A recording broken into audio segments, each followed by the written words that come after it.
Prepare for takeoff, please. We've reached our cruising altitude of 10,700 feet. Go ahead and sit back, relax, enjoy the flight to Dallas, Texas, home of the biggest bout of the summer, Jake Paul, Nate Diaz.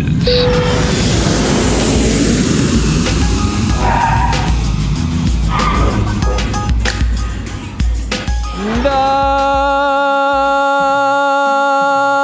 Mixed Martial Arts Hour is back in your life on this Wednesday, August 2nd, 2023. Hello again, everyone, and welcome to a brand new edition of the program. And for just the second time in our illustrious history dating back to 2009, we are on the road, my friends. Yes, just the second time in our history, the first time since 2017 when Floyd Money Mayweather fought Conor McGregor. Here we are in Big D in Dallas, Texas. There's an actual ring behind us over here. This is incredible scenes. We're here, the open workouts for the highly anticipated fight between Jake Paul and Nathan Diaz this Saturday night on DAZN, pay-per-view.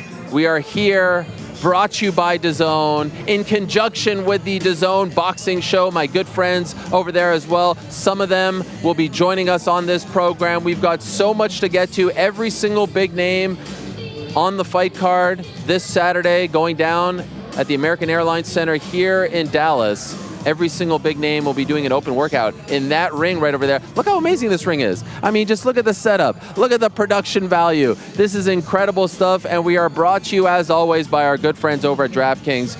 As you know, DraftKings Sportsbook is the official sports betting partner of not only this program, but of the UFC as well. So please download the DraftKings Sportsbook app today. Put in the code, the MMA Hour. That lets them know we sent you. Thank you for the support, DraftKings. And of course, like I said, we are brought to you by our good friends over at DAZN. Of course, Saturday, August 5th, live on DAZN pay-per-view. And we just found out earlier in the week, also on ESPN Plus pay-per-view here in America, worldwide on DAZN pay-per-view. And of course, in Canada, you can get it on DAZN as well. You can get it on your local satellite and cable providers. It's going to be Jake Paul versus Nathan Diaz. First fight for Nathan Diaz since he left the UFC last September. Pro boxing debut for the big man against the problem child, Jake Paul, who is coming off that loss against Tommy Fury. Who has more pressure on their shoulders? Who has more to prove? I don't know. I think there's more pressure on Diaz's shoulders, if I'm honest. And I did the face-to-face with him yesterday. He left in the middle. We're going to talk about that and a whole lot more. Of course, with DAZN, you can watch on any device, TV, console, mobile, much more. Watch Jake Paul versus Nathan Diaz Saturday, August 5th, live on DAZN pay-per-view. Again, sign up at DAZN.com. That's DAZN.com. Sign up now, because you don't want to miss it on Saturday. Guys, the gang's all here. Everyone's here. All the luminaries are going to be here, but even Corporate Alex is here. Sloppy Joe is here.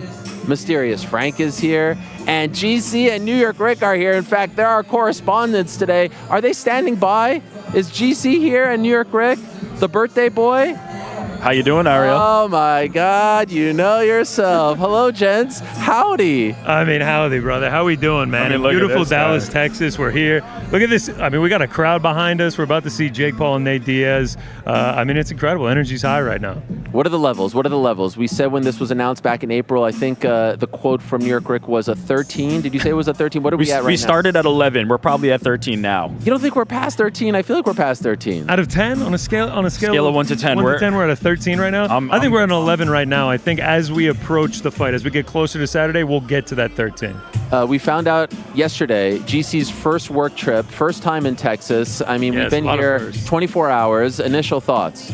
Love it. I mean, it's hot. I mean, it's like 105 degrees out right now. But love it, dude. I mean, I got the cowboy hat. If I can take a step back here, you just don't mess with Texas, baby. Everything's bigger here. I've learned that. My portions are bigger with my food. My hat looks great. Belt buckle's bigger. I'm loving it, man. Everything about it. I got my first howdy this morning when I walked into a coffee shop. This is tremendous. We'll be checking in with those guys throughout the show, and I'm looking forward to that. They'll be talking to the crowd. They'll be talking to the fans. The man that you're hearing behind me is a very talented young man named Thomas Triber. He's the PA announcer. You'll hear him introducing the fighters throughout the day. We're going to be with you for the next 4 hours as everyone will be doing their workout. But why are we here? We're here for Jake Paul versus Nate freaking Diaz. Here's a quick look at what's to come on Saturday live on DAZN.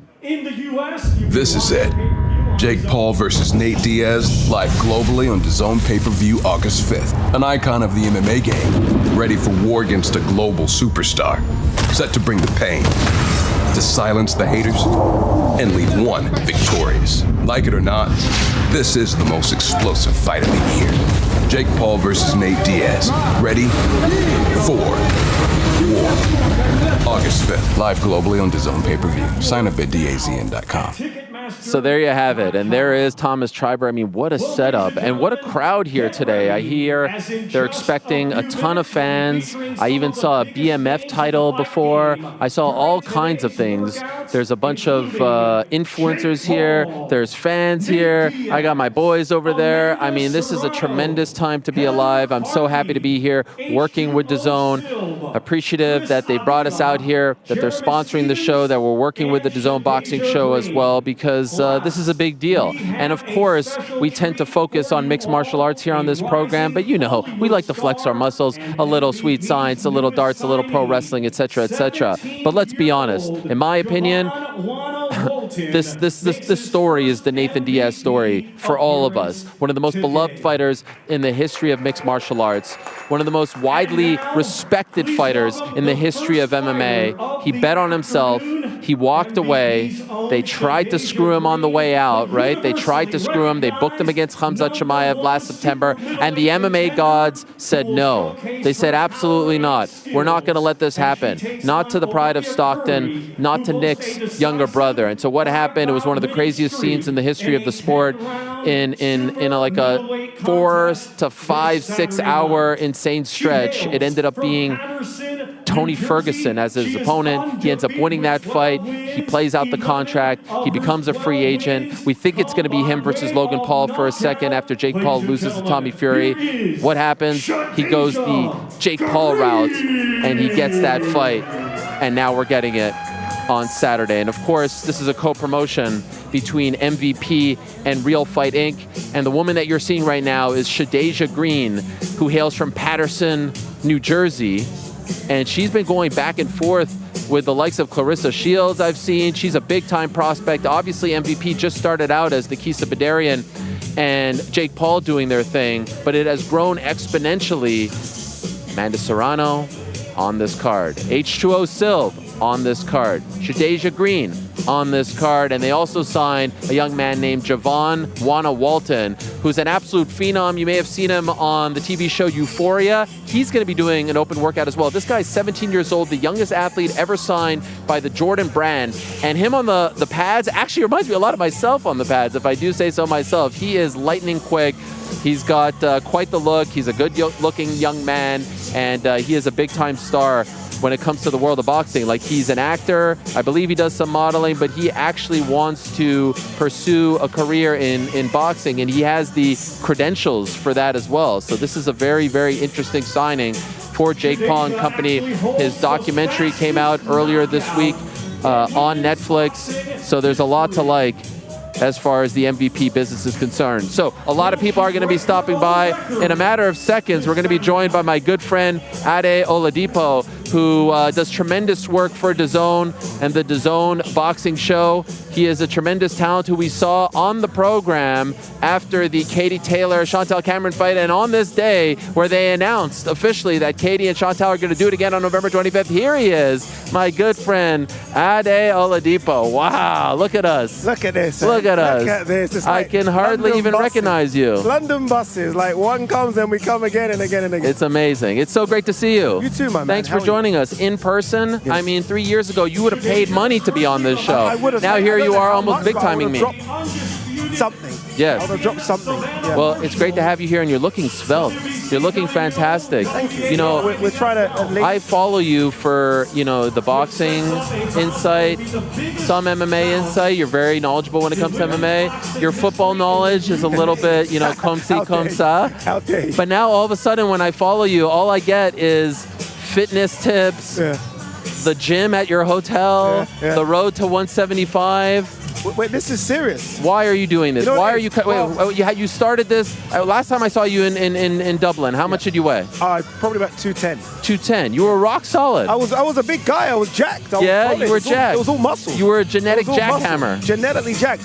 But now we're around sort of 192. So we're getting down to 175. I wanted to do an 8-week fight camp, almost like an MMA guy or a boxer guy would do when they get the call and you have to cut weight.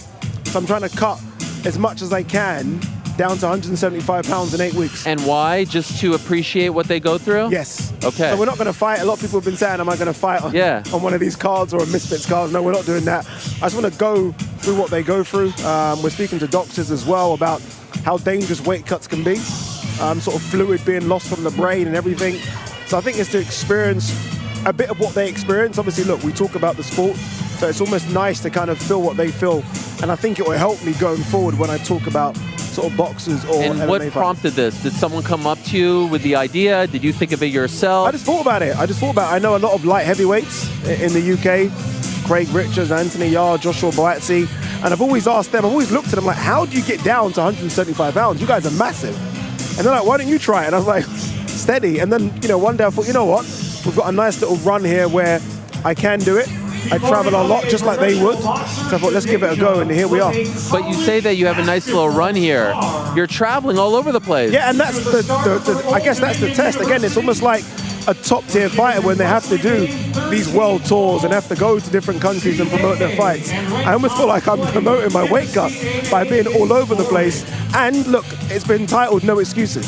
So even though, we're in Vegas last week and we're here and we're back to London for AJ, Dillian White next week, no excuses, we're making 175. But I saw yesterday on your feed, on your story, you're dealing with an injury now. I got a hurt back. So are we delaying the road to 150? No, not at You're all. still powering We're through. still powering through. Come on. We're taking a couple of tablets and we're going the DAZN through. boxing show. That's how you injured your back. I'm not going to say Don't say that to Barak. You might be right. What happened? No, I was just doing a bit of deadlift. I didn't warm up properly, and I felt a little pop, and I was like, oh, here we go. But I thought if I tell people this and quit, they're not going to believe me. So you know what? We're going through with it. You know how cynical people can be. You know that. I know that. So I'm like, you know what? We're going through with it regardless. Would you ever fight? No. No one? No. If they offer you the ideal... What kind of money are we talking? I mean... What are we talking? We're talking what? 6 figures? 250? I mean, $500,000 we could talk. $500,000. $500,000. I think you'll do a good pay-per-view You don't have to numbers. say their name, but you have an opponent in mind? Yeah. You do? Yeah. Can you say their name? No. Golly. Wow, you do have one. Is he a fighter or like a media guy? He's like a media guy as well. Wow. Yeah, he's trying to... Wade, isn't it? No, Wade's too big. Have you seen Wade? Yeah, he's jacked. Wade's like about 6'4". Okay. He's a bit... It's Todd Grisham, isn't it? That'd be too easy. Yeah, that is. And I don't think that'll do the pay-per-view buys I need to get that $500,000. Wow. It's not me, is it? No, it's certainly not you. Okay. No. I know you've got good hands. Yeah. You can throw a bit, can't you? A bit. Yeah, I mean, what, a lot? You got it like that? Have you seen these? I saw you at the gym I today. can barely. By the way, for those of you watching, there's nothing there. There's a lot there. There's nothing. Wow. Okay. There's nothing there. We're live on the MMA Hour right now. We're at the factory in Deep Ellum in Dallas, Texas. And of course, we are here, Ade, for Nathan Diaz, Jake Paul. Have you been? I love the way you call him Nathan That's Diaz. my guy. Is that what it is? Because there's a relationship you there? have to be a part of the inner circle. Okay, cool. I don't know. You're in? 100%? I've been in. Yeah. I've been in. Are you in now? Right now, yeah. Cool. We're boys. Are you referencing the thing that happened yesterday? No, well, it was a bit weird to see him just walk away like that. I do face-offs. No one's walking away when I do it. Yeah, you did one with, you're saying it's on me. Okay, now I understand. No, you're a veteran when it comes to that. You did one with Dillian White and AJ recently. I did, yeah. It's going to be out I saw soon. the clip. It got a little bit heated there. How'd you feel? I think they're tough. They're tough. They're tough guys. No. The face-offs? Yeah. Oh, they're ridiculously tough. Yeah. Because Max Killerman set the standard. I've grown up watching Max do it, and you always feel like everyone that he did was great. And so as it's happening, I'm trying to stir the pot a little bit because that's what you want, right? And, AJ and White this time around, a bit older, a bit wiser, a bit more cordial, and I was like, no, do something, come on. So it was good, it was fun. Hopefully people at home will enjoy it when it comes out next week, but they're not easy to do, no. No, that's next week. Let's talk about this weekend. Have you seen a Jake Paul fight live? No, I haven't, not live. First one, yeah. First one. he had his debut on DAZN. Yeah. But I don't think you were with them just yet. I wasn't, no. It's on Gibb. Yeah. And of course, then he had the other ones for the other networks, Showtime, etc. But now here he is back against Nathan Diaz. I just asked my guys their level of excitement. What are you at right now for Saturday? What are we, a 1 to 10? Yeah, they said 11. They said 11? They're like marks. Are they just like company guys? Are they just company guys with their new DAZN mics? They don't get to go. They don't get to go out to the events as much as us. So they're super pumped to be here. Plus, you would agree. I think this is as much of an MMA story as it is a boxing story. 100%. Right? 100%. So I think most of the fans here. By the way, look at the turnout. Wow. I think a lot of these will be MMA fans. Yeah. Coming for Nathan Diaz. Here. He's huge here. Yeah, it's huge. He's very popular in Texas. Okay. Because, Latino crowd, but like he's very popular. He's fought here before. He's very popular. Okay. So do you agree with that? It's as much, if not more, of an MMA story than a boxing. 100%. Yeah. 100%. I think, look, if you are a Nathan Diaz fan, can I call him Nathan as well? Can I do that? Thank you very much. Then you know you're watching a cult hero. I mean, all the scrap pack, not just Nathan, Nick, Jake Shields, Melendez. So you must love all of those. And Nathan's he's the guy that's risen to the top. And no disrespect to what they've all done, but in terms of being that superstar after the Conor fight, how can you not love Nate Diaz? I love him. Yeah, everyone loves him. Yeah, I'm a big fan. Like at this point, early in his career, some were like, I don't know about this guy, he's a troublemaker. Now I feel like he's one I of the still most... think he might be a bit of that. Yeah. I don't think that's changed? Yeah, that's changed. He's still that guy. He's respected, right? Every fighter respects him. Yeah. And his brother. And so I'm wondering, I alluded to this at the top of the show, who has more pressure? I have an answer, but I'm curious what your answer is. Who has more? Diaz. I think it's like not even a question. Yeah, like 100%. I mean, you go back 5 years and you mentioned Jake Paul there fighting Anderson Gibb. I remember about 5.5 years ago, he fought KSI's brother Deji. Yeah. Deji. Yeah. I mean, he was a Disney star on YouTube fighting Deji. 5 years ago, Nate Diaz was probably fighting Anthony Pettis in the UFC. Yeah. You know what I mean? Like, Nate Diaz has to win. He can't get beat by a Disney star. I know. You know what I mean? Thing. He can't get beat I can't by even that. wrap my head around the reality of Nate Diaz losing to Jake Paul in a boxing. Wow. You know what I mean? Yeah. Just saying it sounds weird. He has to go back to Stockton and face that music. After getting beat by that guy. Yes. That guy. Who will hang it over your head he for the will rest make of sure time. you know about this forever. Right. And ever. I wouldn't be surprised if he's already got printed some form of T-shirt to celebrate this and throws them out to the crowd. But look, Nathan Diaz, I find it weird calling him Nathan. You love it. You love it. It's fantastic. He's a lot older. Yeah. A lot of wear and tear, let's be honest. I mean, are we going to bring this out now? Well, we have to. You have to kind of bring... time. I'm not bringing excuses, but the fact is he's not a young spring chicken. Right. He's not 30, 31, is he? This is what, 38? Yeah. He's getting up there. Yeah. But what about all the disrespect shown his way? By who? Eddie Hearn was very disrespectful, doing these our boy Wade, he's doing like a 2-hour breakdown video about a 13-second clip of him hitting mitts. Oh, this guy, if he shows up like that, have you guys ever seen Nate box? Yeah. He's always kind of like loopy. That's just the way he fights. Volume punches, but I feel like the boxing community and perhaps even the influencer boxing community thinks he's going to get smoked by Jake Paul. They have been watching the wrong thing. Right. Maybe they should watch a bit more than 13 seconds. Go and ask Conor McGregor, who might have considered at the time when he was fighting, Nate to be one of the best strikers. Right. And Conor always goes back and looks at it and he says, I think Nate was like a zombie. Just kept on coming forward. Every time you think that's it, it's done, he just found a will and a gear. And I think he's going to cause Jake so many problems. I think Jake will start to gas if he doesn't get rid of Nate early. And I think it's going to be a nightmare for Jake down the stretch. He will almost suffocate him. He will suffocate him. He will put so much pressure on him. He will throw punches and bunches. Regardless of the angles of the punches, they will come. And he's not experienced anything like that. No way. So this fight was originally scheduled to be 8 rounds. They moved it to 10. Jake was okay with that. Crazy. I was surprised that he was okay with that because I feel like that favors Nate because the longer this fight goes, the more comfortable he gets. He's never had a pro boxing bout. Jake has. Longer this goes, he gets more comfortable. Why would Jake agree to that? I don't know. I think Mistake? Credit to Jake. I mean, Jake's almost trying to get rid of any excuse possible. Right. If it's 8, he'll be like, was only 8 rounds, I wanted more. So he's like, okay, let's do 10. But I mean, one thing I think we can all agree, even those that maybe don't know too much about Nate, his cardio is incredible. Right. Like this guy can go 5 rounds in his sleep. He does triathlons For as a nothing. Sunday stroll in the park. Yeah. So I think the 10 rounds favor Nate. I just wonder if it gets there. Ooh. Yeah, I do wonder if it gets there. What do you mean? You think Jake? Someone could stop someone. Right. Well, if you told me right now, I've seen the fight. Yeah. I've looked at it. It's good. Like crystal ball. The fight is over, and it ended in knockout. Who wins that fight? Jake Paul. And then if I told you, like, yeah, I saw the fight and it went to a decision, who wins that fight? Yeah, but you can't just have those two options. What else is? Well, I mean, obviously, I'm going to favor you see what you're doing here. I'm going to favor Nate for points. Yeah. I'm going to favor Jake for the knockout. But I do think Nate could stop Jake as well. You do? Yeah, I really do. I think maybe it's like the referee. He doesn't knock him out, but he just like. Yeah.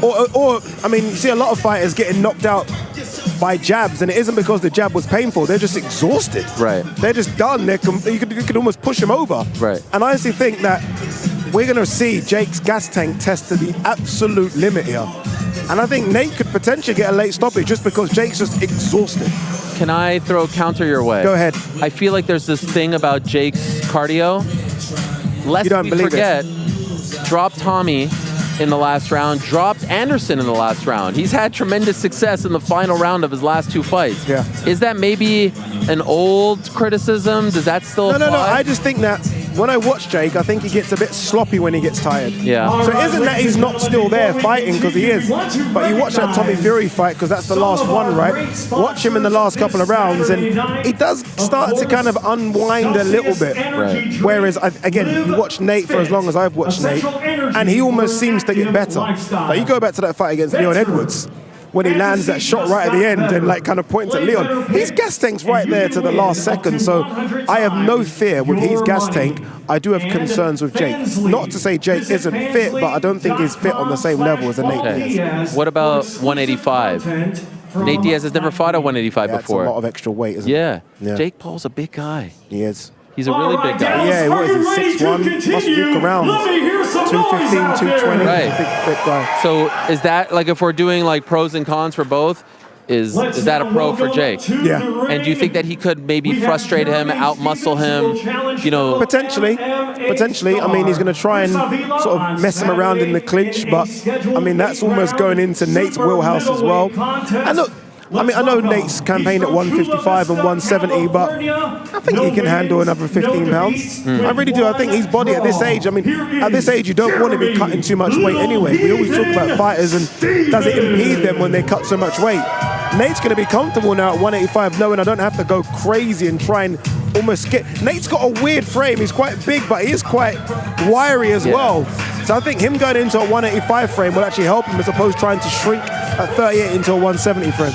Maybe. And I mentioned earlier that this is very much an MMA story, an MMA event, even though it's boxing. How about Jeremy Stephens? You know what? Who the F is that guy? That's Jeremy Stephens. That is the greatest Conor McGregor line of all time. Look at this guy. By the way, how about the fact that for the open workouts, there's actual walkouts? I love it. I've never seen anything like this. I love it. I want the fans to be entertained. I think fights are not all just about the night. Right. It's about the open workouts. It's about the press conference. It's about the weigh-in. And obviously, it's about the main event on Saturday. Fans want to get excited. And I think more of this needs to be done in a venue like this. This is one of the best produced workouts that I've been to in quite some time. You've been to a few. There's a PA announcer, there's a ramp, there's music. There's Ade Oladipo and Ariel Helwani. I could get used to this. This is great stuff, isn't it? This is great look at us. I like it. Look at us. Jeremy What's this? Stephens. Is this your new sponsor? What is this? No, I mean, it's sponsoring the event. Oh, wow. Celsius, you want some? I didn't get any. Oh, well, you got to be a certain. And by the way, I don't know about the road to 175. No, that's clearly not going to do it. Too many calories in there for me. Jeremy Stephens going up against Chris Avila, who of course is a longtime member of Team Diaz. Jeremy Stephens had his pro boxing debut against Jose Aldo. Remember that back in April on WrestleMania weekend, and in fact on that Game Bread card, their fight was the best one. Now, he lost a pretty close decision, but I think a lot of people were very surprised that Jeremy Stephens was able to hang in there with the likes of Jose Aldo, who's gone on a bit of a run since leaving the UFC as a pro boxer. Now, of course, he was with PFL last year, no longer with them, and Jeremy Stephens all of a sudden finding a little niche for himself in the sweet science. Who would have thought? Great to see him here, and he's going to join us in a bit as well. I like that. Yeah. I like that fighters can be quote-unquote done from UFC and still find paths to make some good money.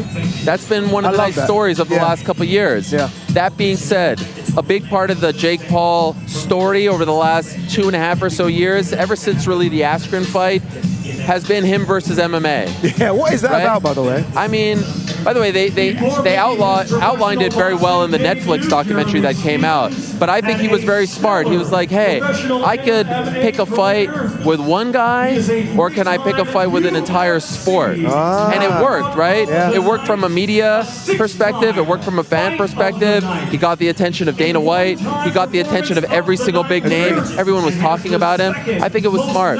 But I think it ends on Saturday. Why? I think that storyline needs to come to a close. No, I think there's dragged. still a couple more guys out there. Is there? Yeah, I think potentially there could be one against Jorge. I think Jorge. Really? I do. They've always They're now had their buddies. little. He's like on his podcast. They're buds. You know how they can sell it if they're not Yeah. buddies. Yeah, they can create a little something. And I think Conor McGregor's the one he really wants. I don't think Conor will ever fight him. He's so big for Conor. This too fight's at big. 185. Too big, isn't he? Conor's. Well, we I saw. know. One second. We both saw Conor in Ireland I know. recently. He's a He freaking must be tank. about 200. I know, but But his at his fighting best, weight, yes. at his best, he's a 155 guy. His best. as I well. just feel like at this point, if he wins, I've never been one of those guys who's like, you need to fight a pro boxer right now. I would argue that fighting Tyron Woodley and Ben Askren and Anderson Silva and Nate Diaz is tougher than any 5-0, 6-0 boxer agree. out there. Well, not Ben Askren. Not Ben. He wasn't in the best shape, but given the That's resume, an understatement. by the way, have you seen him lately? I see. He looks fantastic. Is he trying to fight Jorge? What's going on there? I don't know what the hell's going on. Okay. But the point is, I feel like it needs to come to a close. The question is, in my opinion, if he loses, is he done? Is there no interest anymore? Because let's be honest, after a loss to Tommy Fury, maybe the interest comes down a bit. Yeah, it does naturally. There is interest in the redemption arc. Yeah. Judge me by my losses, he said. But if he loses 2, especially being What is that? a big favorite. As in he's done forever, or he's out of this? Is this whole thing done? I don't know. I think there still could be a KSI fight to That's be the made. one. That's the one. There's real hatred. I'm not quite sure. Who knows what goes on behind the scenes? But I feel like there's something there, especially if KSI beats Tommy. I feel like there's Is there a something better there. chance of that fight happening if KSI beats Tommy, or if, Yeah, if it Tommy happens, beats KSI? No, I think if KSI beats Tommy, because if Jake were to lose, then Jake almost comes groveling and crawling to KSI. And I think the fight. I mean, if Jake wins this one and KSI wins that one, can you imagine how difficult it is going to be to go to the negotiating table with those two egos? They're going to want like 100 million each. It's going to be crazy. Could you imagine if Jake beats Nate and KSI beats Tommy? Like, that could sell out Wembley, right? Oh, easily. Like 90,000 tickets will go just like that. Biggest fight in the UK? Is that bigger? Yeah. Is Don't it get bigger mad at than me. what, Fury, AJ? Yeah. No. No? But The fact I'm even making that face. Yeah. I said no. Like my hardcore boxing side just said no immediately. Then I thought, wait a minute. It's very close. I think both of them easily do over 1 million pay-per-view buys. Maybe. Is it bigger than Fury Usyk? Yes. Really? Yeah. Oh, yeah. That's Yeah, I'm going to get so much hate. You're trying to cancel me. No, but I'm going to get so much hate from the hardcore boxing fans. But it is bigger. It's bigger. It is. Wow. Jake Paul KSI, like I've done sort of the last couple of KSI events, and you go outside the hotel and it's almost like a superstar's there, which you don't normally see. There's fans just waiting outside the hotel, queuing up. And I've done so many big boxing events, and I don't see that with boxers. So he's star presence is incredible, and Jake's the same. So those two together, and you get Logan trying to sell it as well, it'll be enormous. Okay, what's the bigger fight? Jake KSI, Jake Logan Paul. Jake, Logan Paul? Yes. Brothers fighting each other? I believe this is the thing. Really? Yo, there's a lot of subliminal little hints. Like, okay, number one, if you watch the Netflix doc once again, there's a lot of shots there. Yeah. Subtle. The face-to-face that we did, I'll give you a little teaser. Go on. So I asked Jake, you wanted the Diaz fight, right? Yes. How did you feel about the fact that Nate versus Logan was that close to being done? Yeah. WWE got involved. Nate was like, I don't feel comfortable with this. But how did you feel about the fact that while you're trying to get the fight, your brother is trying to get the same fight? And what did he say? I was like, So intrigued. could you imagine Nate trying to get a fight and Nick coming in there? Those two guys would never fight the same opponent. UFC tried to do GSP Nate, and Nate said, no, I'm not fighting my brother's opponent. Yeah. They would never not even fight on the same card, let alone the same opponent, right? Okay. And so here they are trying to go for the same guy, and I'm like, wow, that is kind of awkward. So I asked him. You know what his response was? You've got me on tender hooks here. Go on. Typical Logan behavior. Oh. What? Oh, interesting. Typical Logan behavior?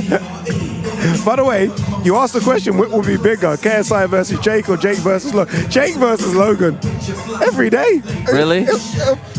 I don't want to throw out numbers, but we're talking a big number. Listen, I'm not trying to. People are going to be like, Ariel's trying to start a fight. No, there is a bit of that. You are doing that. No, you are. No, Ariel, you are. Listen, you are. then my good friend Mark Ramundi wrote a profile today on ESPN.com, and there's some Logan quotes in there. And I'm like, what is going on here? You think they're doing it? That's the thing. I don't know. They're doing it? What do you think? I think they're crazy enough to the point where they would fight each other. I think so too. I think they would get in the ring and have it for real. It wouldn't be no little softy, body jab thing. I think they would fight each other. Let me be clear, by the way. I'm not advocating for siblings fighting, but I have now seen this week 4 to 5 different instances where I'm like, are these guys cool? Now, also worth noting, from what I'm told, Logan Paul asked WWE, SummerSlam is happening on Saturday in Detroit. Logan Paul requested that his match against Ricochet happen first, and he has a plane waiting, and he's going to get on the plane and come to Dallas. For this? Yes. Now is he coming to call out his brother? No, I'm just joking. I'm just joking. He's such a troublemaker. I'm just joking. Is he coming to crash the ring? No. He's coming to support his brother. But I feel like there's something there. There might be. If Logan is ringside and he tries to even interfere, I pray to God that Nick comes. Oh my God. We don't see much of him. He's going to be here. He's going to be here. Is he going to be here? Oh my God. Can you imagine? Yeah. You know there's that tag team boxing stuff from Misfits? Stop with that. I'm just saying. Nate and Nick versus Logan and Jake. We ain't down with that. By the way, I saw recently that they came out with the first ever influencer pound for pound. I saw that. Did you see that? The rankings? No. You didn't see that? You're like, I did. you're like Mams, the face. Mams done it. You're right. Mams done it. You're the face of influencer boxing. No, I'm not. I'm the face of boxing. No, okay, fair enough.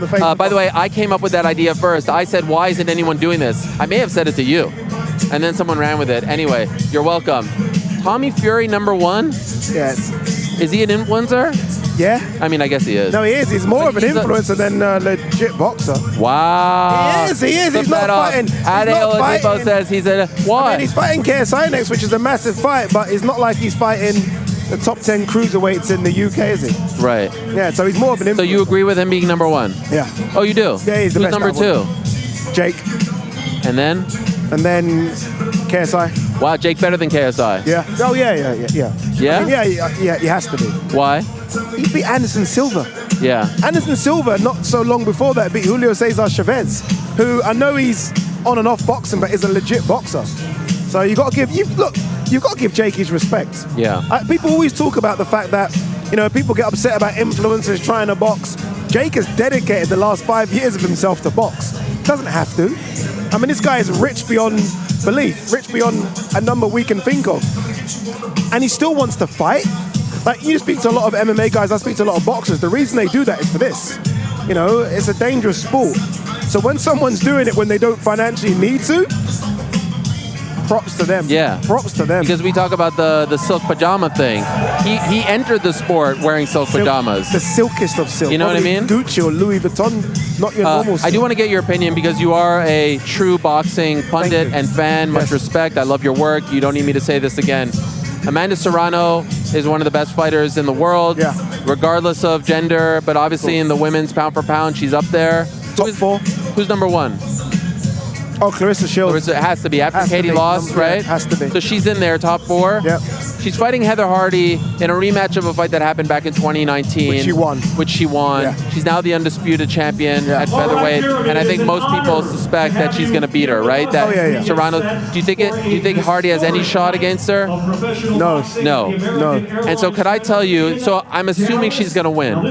Can I tell you what's my dream fight for Amanda Serrano? Can we both set on 1, 2, 3? Yeah. 1, 2. Alicia Bumgarner. Oh, you beat me to it. You beat me to it. 3, not 1, 2, 3. I thought. What a fight, right? What a fight. Do you think that could happen next? Yeah, and I want it to as well. I mean, Amanda Serrano fights at 126. She's undisputed at 126. Alicia's undisputed at 130. Right. That's fair. The idea of Amanda trying to fight the winner of Chantel versus Katie, it's a big jump. Yeah. Nearly a 10-pound jump. I think the jump to 130 is a lot better for her. And they are both punchers. it's a dream. Tremendous. Both fighters, they like to get in there in the pocket. Aggressive. Power punch. Yes, they're so much fun to watch. Man, they are honestly. both so much fun to watch. Yeah, they'll need to get paid a lot for it because honestly, it's a kind of fight where you almost Do feel that like fight in someone's Puerto gonna- Rico? Oh my God. WWE went to Puerto Rico. Yeah, that's true as well. WWE went to Puerto Rico in May, and the crowd went insane for Amanda Serrano. She's a Did big they? star there. Yeah, when they showed her. So I feel you go to Puerto Rico, that's a big fight. So you say that would be at 130? Yeah. You think it'll be at 130? At 130, yeah. That's where Alicia's undisputed. Right. So And I think Amanda's going to want to try and become undisputed in another way. different weight classes. Everyone's doing it, right? Everyone's trying to become. But I thought boxing was dead. That's what I they thought say. none of the big fights were being made. That's what they say. I feel like MMA helped push Wow. boxing. Yeah, I think How there was a time when MMA was just killing it. And it still is to an extent, but it isn't what it was, I don't think, in terms of fights and events 3-4 years ago when you had Conor and John Jones and Ronda. And I think boxing had to get its act together. Fights weren't happening. And finally, especially in the last 12 to 18 months, we've seen some incredible fights. Right. And that could be because of the rise of influence for boxing, but I think it's more because of MMA doing things and boxing needing to kind of get into gear. Who do you like in that fight? Which one? Serrano, Baumgartner. I'm on the fence 50-50. Really? And it's not because I'm afraid of hurting feelings. It's just Baumgartner's, she's come from nowhere in the last 3 years. But no one knew Alicia Baumgartner unless you're really hardcore 3 years ago. She came over to the UK, stopped Terry Harper, and it's literally gone dun dun dun. But Amanda Serrano is one of the true greats of not just female boxing, So I can never sleep on her, but if I have to, Alicia just, because she's the naturally bigger woman, and I think she's a bit fresher, but 50-50 scrap. Okay. What an amazing fight that was. Oh my God, I can't wait. I also can't wait to see H2O Sil fight on Saturday. He's a big-time prospect that MVP signed about a year ago, and I can't wait to work with this man. You're going to be hosting the broadcast, right? I am. What does that entail? A lot of hard work, a lot of directors and producers in my ear. Ade, camera 2, Ade, camera 3. You love I love it, though. trying to keep you in check because I know you're there with me as well. Sean Porter's with us. But no, I love it. Look, I mean, this is a dream for me, right? Doing big events. Big events, going to be a big crowd, it's going to be noisy. I'm excited for it. I can't wait for it. Oh my God, and last week I saw you at Terrence Crawford against Errol Spence. Wow, dude. Prior to that, we had Noya Inoue fight. Like, boxing is on fire right Boxing's now. on fire. I mean, for you to have Inoue Fulton and Spence Crawford in the same week, Yes, I mean, what are we doing? incredible. What are we doing? And we've got AJ White next week as well. I'm We presenting have a him. stretch. It's unfortunate Beterbiev got hurt because we had a stretch of almost every single weekend leading up to Canelo coming back where I need there a was break. a big I need a fight. break. I'm almost You need a happy. break? I need a break. I need to press the pause button. Oh, okay. It's been back to back. And It's so the good. football season starts again. I see No. Nottingham Forest there as well. We're Nottingham Forest. By the way, Brennan Johnson, is he going to stay? I'm very every day I check. Don't know, you know. I think he's a fantastic young player, and everyone's interested. I mean, there are a couple of bids that might come Brentford. in. Why would he go to Brentford? That's like me going from the penthouse to the outhouse. You know Who wants what? to play for such a sad franchise? What? Brentford? What is Brentford? I've never even heard of Brentford. No, you're right. Forest are a bigger club. Yes. Forest are a bigger Why club. would you go? But Brentford right now are a better club in the Premier League. They're a better club, but Forest are. But it's minimal. Are we talking tradition or are we talking? I'm talking tradition, right now? prestige, Oh, then stay at Forest. celebrity fans. Who? By the way, what was that shirt you posted? Burnley shirt. You know you can't do that. Yes. You can't do things like By that. the way, You stop can't with this. do. No wait. You can't. Wait, if you're a Forest fan, Yes, you can't then hardcore. post a Burnley fan. No. I'm a Liverpool fan. Someone gives me an Arsenal shirt. I'm not posting it. No, I'll say thank this you very was a much, gift and that's it. From the great JJ Watt. You know who JJ Then Watt you is? say, you know what you do? You say, JJ, thank you so much for the gift, and you tag him. No, You don't show. No, you don't show the Burnley top. No, I said thank you. See, now I'm being. This is You all don't do slander. that. This is slanderous.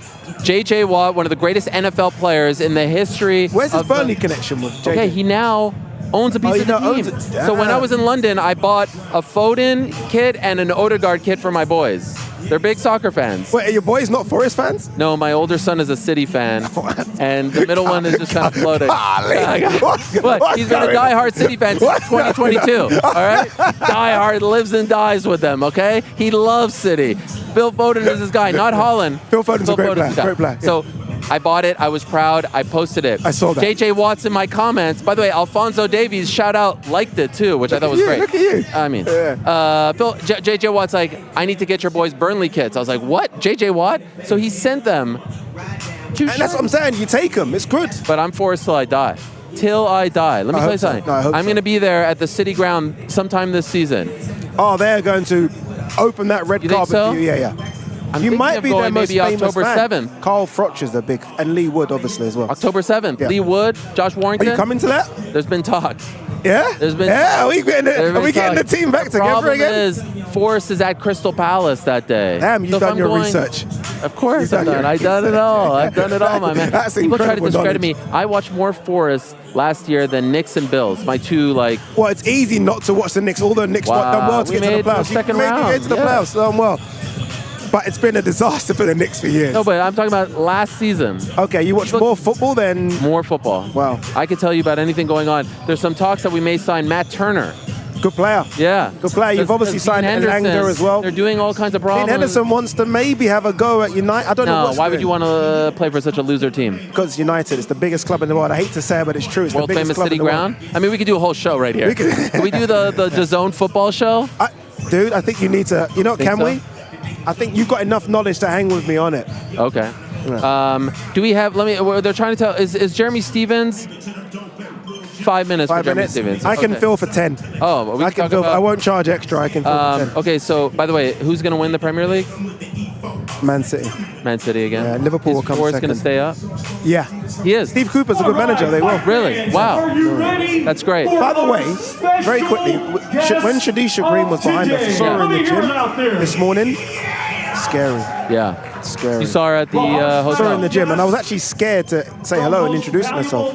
And then when I did, she was so soft. I was like, oh. Yeah, but an incredible fighter. Did you say hi? I did say hi. You did? Yeah, she said, oh, hi, Ade. I was like, you know who I am? She said, of course. Wow. Yeah, Look you're at the face of the I saw her zone. going back and forth with Clarissa. That's the fight. That's the fight. That's the Is fight. she ready for Clarissa? Yeah. You think so? Yeah, 100%. How many fights does she have? She's had 12, 11 knockouts. You don't get that in female I know. But Clarissa, two-time Olympic gold medalist, been around. Yeah, I mean, Shadisha's 33. Right. You might as well. Do it. Even if you go there and you get bashed up by Clarissa, you got to take the fight. But she wants to fight Savannah Marshall to be undisputed Yes. 168. Yeah. So is that the move? That's the move. Win this in impressive fashion. Get Jake Paul to start selling you. Go to the UK, fight Savannah Marshall. Interesting. How do you feel about H2O? You like him? H2O Silv. Very, very good, by the way. Yeah. I mean, that's credit to what Jake's doing with this MVP Promotions. That's a big signing. Because he's a signing that everyone would have looked at. Golden Boy, top rank. And he's signed to Jake Paul. So, I mean, kudos to Jake for getting him. This young man, by the way, is named Javon Walton. He stars on a TV show called Euphoria. They call him Juana Walton. He was just signed by MVP. He's their latest prospect. Ade, he is 17 years old. He's been boxing since he was 3. You know what I was doing at 17? I have no idea. Working at Burger King. Let's go. Have it your way? Yeah. Double Whopper, cheese, and onion. Shout out to BK. Yeah. This man on the mitts, I don't know if you've seen him on Instagram. No. He is lightning quick. He is absolutely lightning quick. And I can't, Zach Rosenfield, come tell, if you want to tell me something, come tell me, Zach. This is live. We can do this. We're live. We're not doing signs. I'm producing right now. Wait. Guys, everyone, I want you to say hello to Zach Rosenfield. Zach, what's up, Zach? This is the man Good to see you. behind Nathan Diaz. This is the man who got this deal done alongside Nikisa Badarian. He has been the brain since the second or first Conor fight. First Conor fight going into the second, right? Since the first Conor fight finished. Yes. As soon as it was finished, yeah. As soon as it was finished, then you came on board and you've dramatically changed his life and career. You're so lucky you got a professional who can I lollipop. just was along for the ride. So Nate's going to come up after he's done open work with his workout. Yes. And then Chris is going to come up after. They're probably going to work out together, all right? Okay, but we're going to get them one at a time. Yes, sir. Okay, and how's the week going for you? I mean, this, by the way, he doesn't do interviews. Look, he won't even talk. No, he's out of here. Look at this. He's gone. Where's he going? Where's he going? He won't even talk. I mean, that was an exclusive right there. The man never speaks. I like that. He never Chris speaks. and Nate, I knew they'll do it together. Yeah, I knew boys. they would. Yeah. By the way, okay, so we were talking about that young man is a big-time prospect, youngest athlete signed by Jordan Brand. Oh, wow. Yeah, he's Okay, big time. that's different level. 6 Has he got, million Instagram followers. How do they do that? I don't know. You've got like 1 million. I got 1 million, but this guy's got 6 million. You know how many I've got? I'm gonna say 380. 16,000. 16? Yeah. Okay, maybe a little less influencer working out and a little more breaking news. Yeah, maybe a bit more, less of that. Jeremy Stevens is going to come up. Is Jeremy Stevens about to come? Look how long he's keeping me hanging here. Look at the entourage he's got as well, by the way. Look at all these people. This is unbelievable. Are you doing this on purpose? He's doing it on purpose. Wow. He can come. That's amazing. I'm going to go. How long I've had this up here? Oh, no. My God. No, I didn't mean it. Sorry, I was looking the wrong way. I was looking the wrong way. You're the man. Thank Much you, my love. brother. I can't wait to work with you. I'll see you later in the week. Good. Ade Oladipo of DAZN. My man, Jeremy Stevens in the house. How are you? Please have a seat. Oh my gosh. Wow, you actually had a real workout. You're very sweaty. Yeah, those lights are hot, bro. Speak into the microphone. Those lights are hot. They are? Yeah. Okay, this is amazing. We were just talking. I never saw, and thank you so much for joining us, Jeremy Stevens. He needs no introduction. I'll speak a little loud because I obviously know it's loud in here. Longtime UFC veteran, fought in PFL, had a tremendous boxing match against Jose Aldo back in April. Now here he is on this card fighting against Chris Avila. I didn't see this for you, Jeremy. I didn't see this career arc. I didn't see the pivot to boxing. How did this all come about for you? Opportunity knocked. I got to thank my management. He was reaching out and he was talking to Jorge. They're like, hey, I got a matchup for Jose Aldo, Jeremy Stevens. They called me literally 8.5 weeks. I was like 184 pounds. Like, can you make 148? I said, hell yeah. There was no way in life that I'm going to pass up an opportunity. I was either going to make it or die trying. So, I'm so glad that I took the opportunity because if not, on the other end, I could still be sitting out right now. Right. Here I am on another huge card, tremendous eyes on this card. Jake Paul bringing a lot of eyes, different eyes. Nate Diaz, real OG. So I'm excited to be here. Very grateful. Did you want to box, or is it really just your manager Lloyd presenting you with this opportunity? I think boxing's been fun. I've literally rejuvenated my career, fallen in love with the process of being the best boxer. I'm learning new things. I'm sparring better boxers than I ever have. So in MMA, I kind of hit like a rut. And with this new boxing, it was just kind of like a new kick in my ass that's really elevated my career. And I'm looking to have my best performance August 5th. Powerhouse performance. How was that weight cut back in April? You know what, man? Every day I ran. I didn't take a Sunday off. Not one day. I calculated my diet the whole time with my good friend. I didn't cheat. I literally stuck to the plan. I built a lot of mental toughness running every day. I was shredded, and I outworked Aldo. I knew he was tired. If there would have been more rounds, the experience that I got just in 8.5 weeks, I get to carry over on August 5th and make a better performance. So it was great. I had a good time. I felt good in there, and I'm excited that this fight's only at 168 pounds, which is like my raw weight. This is where I really love to perform inside the gym and be at. And I'm in great shape. By the way, I know that was a close fight. Do you think you beat Aldo? I felt I did beat him. Really? I felt like I did out volume. I pressured him a lot. I had bigger gloves. That was like an experience. My first time boxing, I had puffy gloves, so I feel like some of those little shots that I could be landing, breaking his guard, could have had him cut open, but it was a learning experience, and I had fun in there. It was a great, hard fight, and a tremendous amount of respect, and then he goes off and retires, so I'm really glad that I had that opportunity to share the ring with him one more time. And so, are you done with MMA? Is this it for you? Nah.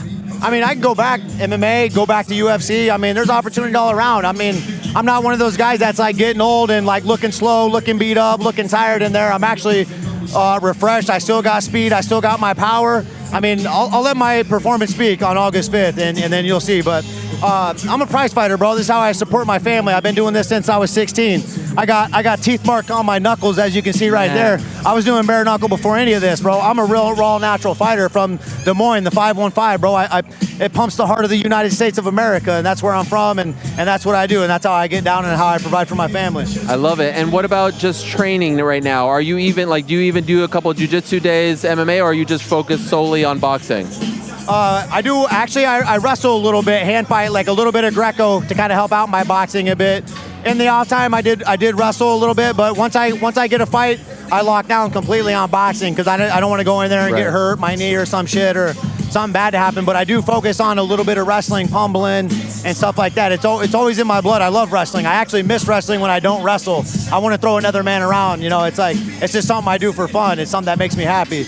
But I'm not done in MMA. It's just boxing right now is a huge opportunity, and I want to take this and fall in love with this process and take it over as far as I can go. And by the way, how did the experience go with PFL? A lot of people go over to the PFL from the UFC and then have said, man, that schedule is tough. That format is tough. What was your experience like with PFL?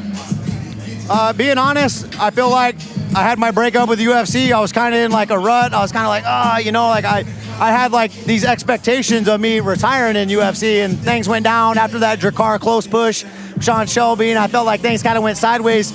So instead of being like a little crying bitch about it, like, and being a victim, I like in that process of the PFL, I kind of like, I got my balls back. And like after that loss in November, I was like, that's it. I reached out to a mental coach, started doing some mental work, getting back to my grind, doing what makes me happy. The opportunity in boxing showed up. So it's been rejuvenating, and I've been falling in love with that process of being the best boxer to transfer over from MMA. Was that really tough when you came to the realization that you weren't going to retire in the UFC? Like, did you feel there was a moment there where you were really down when you had to come to terms with that? Yeah, for a while I was kind of like, fuck, man, like that wasn't the way I expected, you know, but that's life. You know, I kind of had to go through that little stint. I had to get my awareness about me healed up, and now I'm regenerating patterns and again, on a huge card. I mean, that's why Dana used to pick me out, because he's like, hey, bro, we need somebody to kick off this fucking card for us. Right, and like, you call me up. So here I am again on like one of the biggest cards.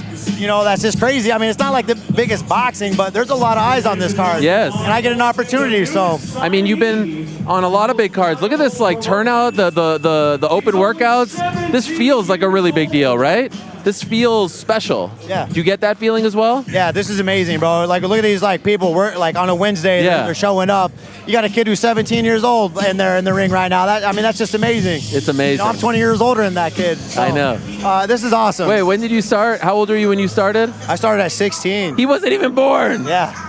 I was in a ring just like this. People were smoking cigarettes. It was a bar. They're like, kick his ass.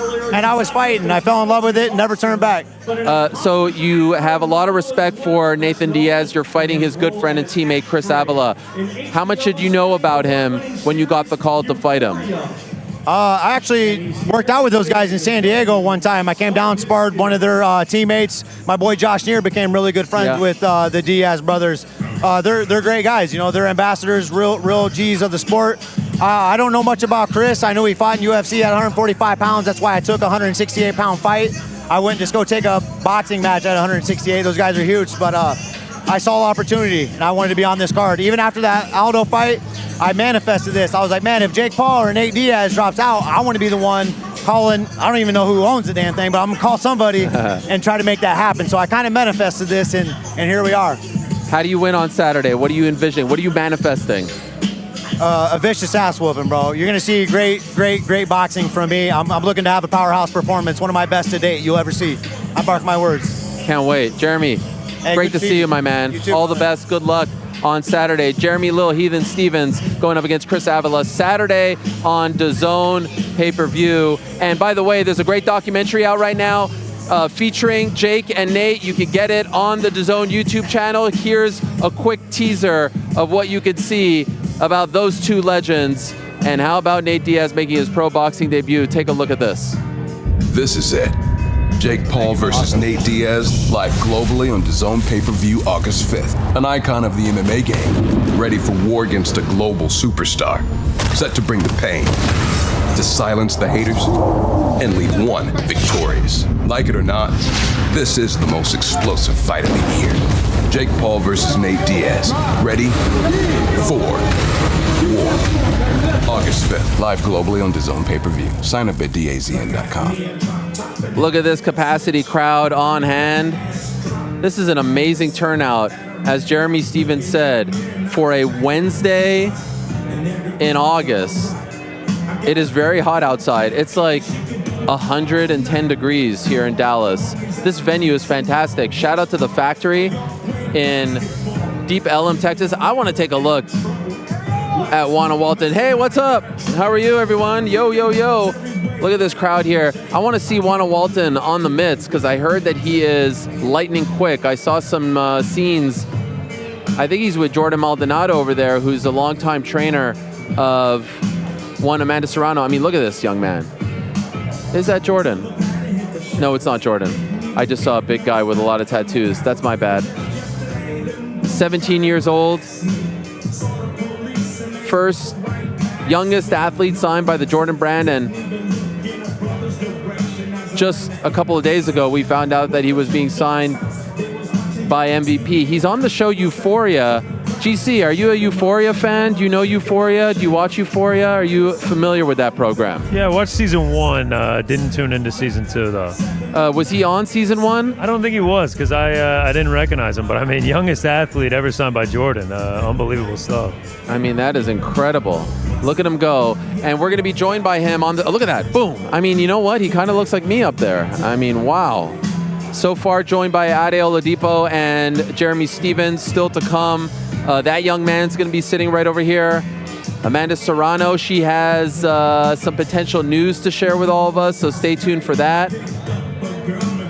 Who else? Chris Avila, Nathan Diaz. There's definitely a couple of other people that are joining us as well. Oh, Heather Hardy, longtime MMA fighter / boxer. Ak and Barak from the DAZN Boxing Show are going to be joining us. And thank you so much to the good people over at DAZN for this opportunity. Again, this program brought to you by our good friends over at DAZN. August 5th, it goes down. Jake Paul versus Nathan Diaz. Live on DAZN pay-per-view. You can get it over at DAZN.com. Obviously, the last time we saw Jake Paul was back in February against Tommy Fury. He suffered his first pro loss. You always find out what a fighter is all about, what's really inside of them, what they're made of, what their fabric is made of, and the way in which they respond coming off a loss. And I think there were a lot of people who thought Jake Paul would be done after that fight against Tommy Fury. All right, it was fun. I fought the boxer. I'm done. Dusted himself off, changed the people around him, brought in the likes of Sugar Shane Mosley, and now we see how he responds. And he kept saying back on that night in Saudi Arabia, judge me by my losses, not by my wins. Well, on Saturday we get to judge him by his loss. Judged by how he responds coming off a loss. And of course, for Nathan Diaz, he's been talking about boxing for quite some time. He's sparred the likes of Andre Ward, the legend, the son of God himself. Now we'll get to see how he actually fights inside the squared circle in a pro boxing bout. Again, it goes down on Saturday, August 5th from the American Airlines Center in Dallas, Texas. And with DAZN, you can get more than 50 fights a year. It was just announced today. Katie Taylor versus Chantel Cameron, 2 November 25th in Dublin. I can't wait for that. My man Lee Wood supporting Nottingham Forest, going up against Josh Warrington on October 7th next weekend. Anthony Joshua against Dillian White once again. That's going to be quite the scene as well. They've got a tremendous lineup of fights coming up. You can get all of those, about 50 cards a year. Women's Champion League Soccer, you got the darts, you got pool, all for monthly prices starting at $19.99. Watch Jake Paul versus Nate Diaz Saturday, August 5th, live exclusively on DAZN pay-per-view.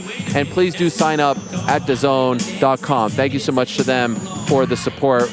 We're really excited to be here. You know, a lot of people were asking me today about today's show, who's going to be on today's show, what today's show is going to be all about. And they were asking me a lot about Jamal Hill, the former UFC light heavyweight champion, who has had some things to say about me on his YouTube channel and over the last few months. And I don't know where we got off on the wrong foot, because the last text conversation that I had with Jamal was actually a very nice and cordial one. But for whatever reason, there's been a bit of a heel turn as of late. And so I don't think that this is the platform and the moment to get into a whole battle, a whole 10-7 situation. And I think that despite the receipts and despite him getting a lot of things wrong, by the way, a guy who I reached out to his manager about just 2 weeks ago when he suffered his injury to wish him the best and also to introduce him to a YouTube guide to help him out with his channel. No problem. It's all good. I come here with love in my heart. And so what I want to say to Jamal Hill, because a lot of you are asking me to respond to Jamal Hill, this is what I want to say. You keep talking about being a man and all this stuff. I would like to extend an invitation to you, Jamal Hill, who I have nothing but respect for, and I think that your thoughts on the way I think about you are very wrong. I'd like to extend an invitation to you to come in studio on my program, and we could hash it out, mano a mano, man to man. We could talk about the issues, and hopefully we can squash the beef. I would love that opportunity. And in case you think that I'm trying to get you to my studio as some sort of, ruse or trap, absolutely not. I know you just had surgery. I know you just got injured. If you'd like to come on via Zoom, I would love to have you on. Pick a day next week, pick a day the following week. I would love to have you on to figure this out, to settle this, because I think there's a lot of misinterpretation. And in case you think that I am trying to get views, I don't cut up the videos. I'm not making 20-minute monologues about you and all that stuff. But in case you think I'm trying to get views, clickbait, all that stuff, I'll tell you what, if you do come on the show, I will give you the full entire interview, and you can post it on your YouTube channel, you can cut it up, you can post the entire thing, you can have all the views that you want, and I'll only promote that link. I won't even promote my own. And so the invitation is extended. I would love to have you on to talk it out, just like I called you and you sent me the voicemail when all this initially popped up. I like to deal with things behind the scenes. I like to figure things out. Of course, I'm going to talk about you. You're one of the biggest stars. I'm going to ask Gary Prochaska questions about you. But I love to figure this out. And so the invitation has been extended. You want to come on the show in studio or via Zoom, I would love to have you. And let's figure this out and squash this and move forward in a positive way once and for all. So that's that. I hope you enjoyed all that, because all of you kept asking me to respond. That's the way in which we are going to respond on today's program. Like I said, still to come, Jake Paul, Nathan Diaz. Can't wait for that. That man, Javon Walton, joining us as well. And it is a Wednesday, Frank. And you know, on Wednesdays, we like to shoot. You know, we like to, we like to answer questions. And so without further ado, time now for everyone's favorite segment of the week. It is time. Fashion Q&A, MMA fans. It is time to answer some questions. Ladies and Moderator Lewis, and I'm not going to be able to do this all in one shot. From the man himself, Ariel Obviously. I think you got this. Live you think I got this? Studios in beautiful New York City. He's literally going to come up in a matter of moments. And now, to answer your questions, get out of your seats and on your feet. But I'm going to do my best. Here from the factory, this is the second time that we are on the road. I can't wait to get into all of this, and it's so great to be here. This is way better than Maymac back in 2017. Thank you to everyone involved for making this happen. All right, first up, Ben P. Hello, team. Who does a loss affect more, Jake or Nate? If Jake loses a second in the row, is that him done in boxing? If Nate loses, how much does it affect his negotiation power? Will the UFC take him back after an embarrassing loss, especially if he's knocked out or stopped? I think that the pressure is on Nathan Diaz. I think that if he wins, the UFC is going to want him back, and they're going to pay him a lot of money. They're going to want him back in a very big way. And maybe there's a fight against Conor McGregor, or maybe there's a fight against Dustin Poirier. I think that if he loses, to your point, Ben, his negotiation power goes way down. By the way, Michael Rappaport is calling me right now. Michael Rappaport made this fight happen. He literally made this fight happen because he was on the show, and he said he wanted to see Jake versus Nate. Michael, I'm live on the air right now, live from Texas. Here we are. Everyone's asking where you are because you made the fight happen, Michael. Here he is. There's Michael Rappaport. He made the fight happen. Zach Rosenfield, Diaz's guy. I don't know if I can hear you. It's very loud. But what do you want to say, Michael, to the world about making this fight happen? Well, ladies and gentlemen, as I mentioned moments ago, just limited tickets still available. Get them as quickly as possible. If you have not yet purchased your ticket, you can do so by going to Ticketmaster.com. I love you, Michael. You can watch this historic night of professional boxing. I heard that. I'll talk to you later, all right? There he is, Michael Rappaport. I heard him call himself the Jewish Don King, and he said Nate Diaz all day and all night. And I know he's a big Diaz fan. This is a true story, by the way. When Michael Rappaport was in studio on the program, Diaz's guy, Zach Rosenfield, was watching. And we were talking about Jake versus Nate, and he said, that's the fight, that's the fight. And a light went off in Zach's head. He told me this, and he said, you know what? Rappaport is right. That's the fight. And even in Mark Ramundi's article today on ESPN.com, he references that whole exchange, and Zach talks about how it, turned a light on in his head. And so Michael Rappaport, believe it or not, is largely responsible for this fight getting off the ground and eventually getting made. Who knows? If Rappaport doesn't come in studio back in late March, maybe this fight doesn't happen. Maybe we're talking about Nate Diaz versus Logan Paul. I don't know. It's a crazy turn of events, but this man deserves all the credit. So back to the pressure thing, I think Nate Diaz can't lose this fight. I think if Jake Paul loses the fight, it's KSI next. or it's another influencer. He just takes a step back, or maybe he's just done and he's got all the money in the world and he doesn't need this. He made $40 million just a couple of years ago. Who knows what he made last year? Nate has bigger plans. Nate has desires to go back to the UFC, to get a big fight here, to maybe fight Canelo. Who knows? All the pressure, in my opinion.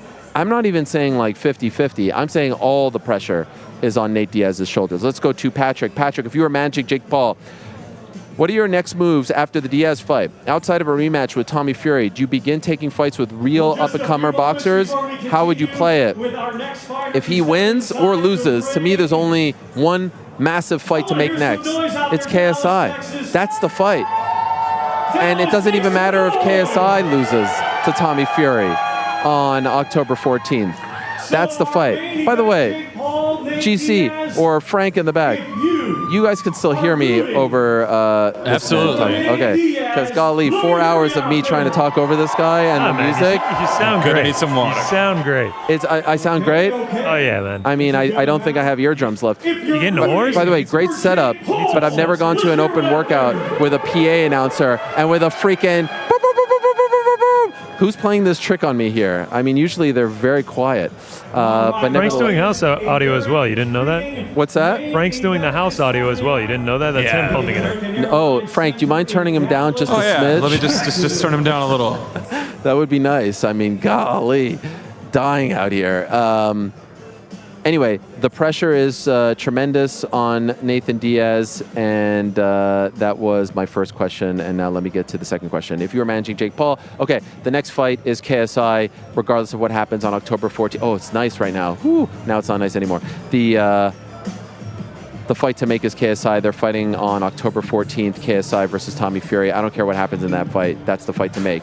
Ariel and crew, howdy from Dallas. Long time, first time. I'm excited to have you in our great state. Let's ensure that you make the most of your visit to Texas. Here's what to eat. Lunch, lengua, beef tongue tacos, and elotes from Taqueria La Ventana.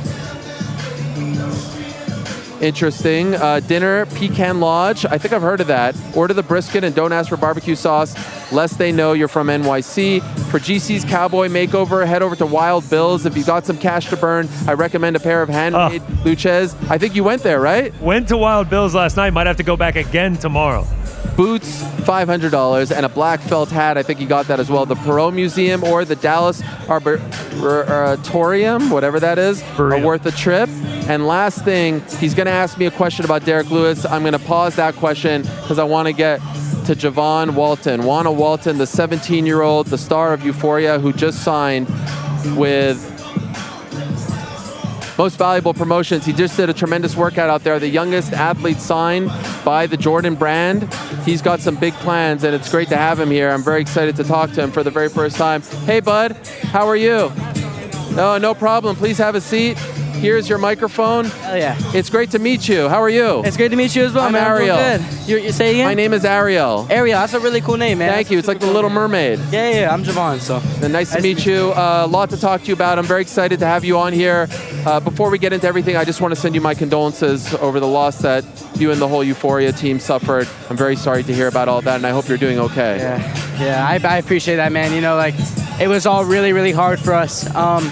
We all had like such a deep connection with him, you know, and he was just like the nicest guy ever. So, you know, to see him go, that hurt. But I hope he's, you know, I hope he's in a better life right now, and I hope he's okay, you know.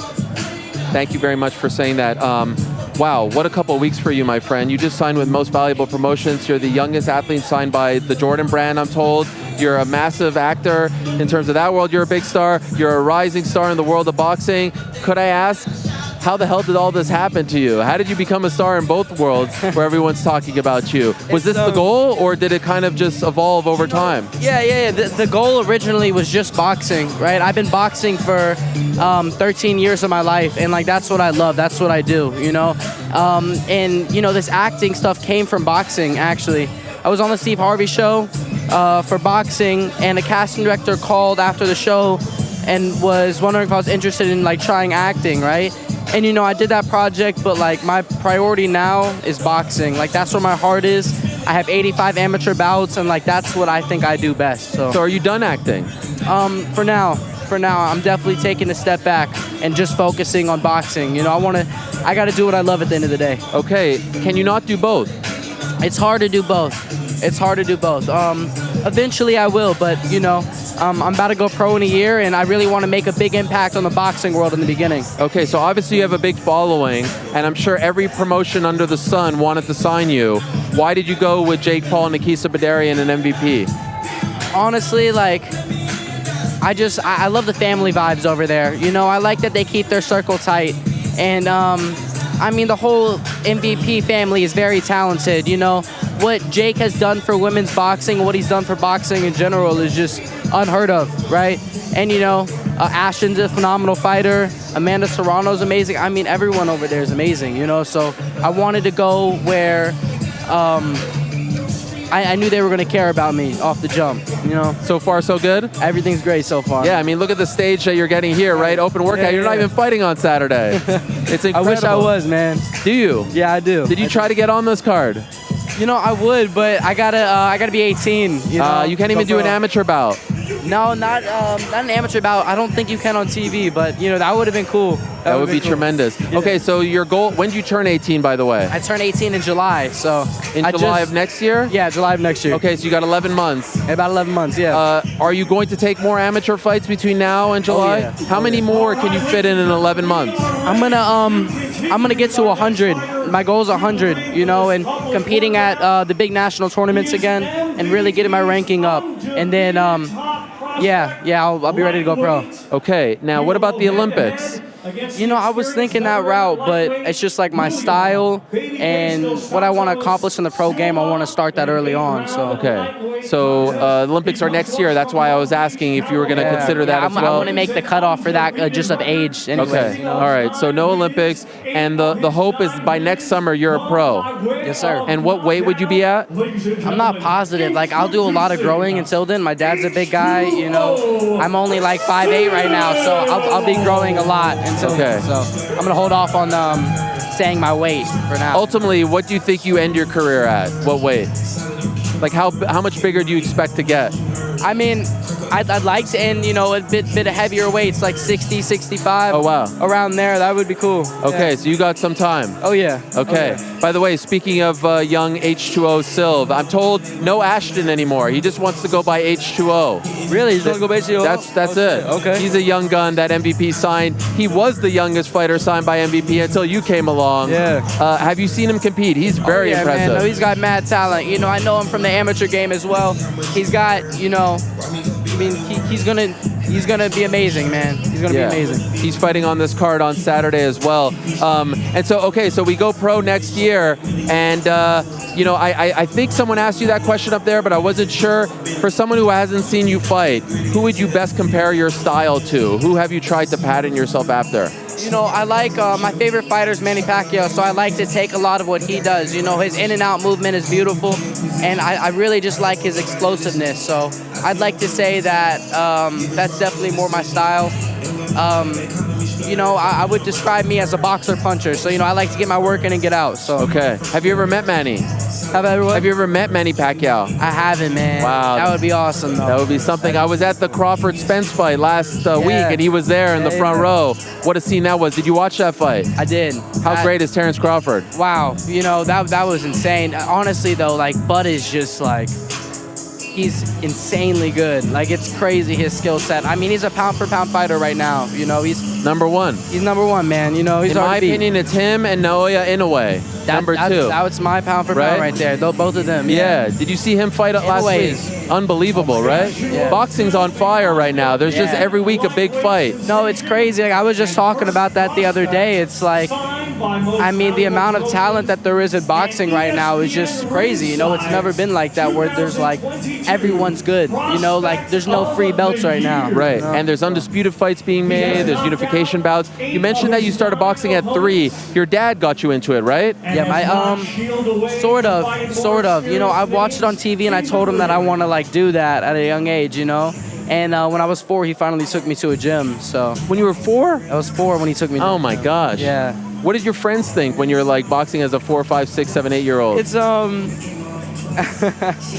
man,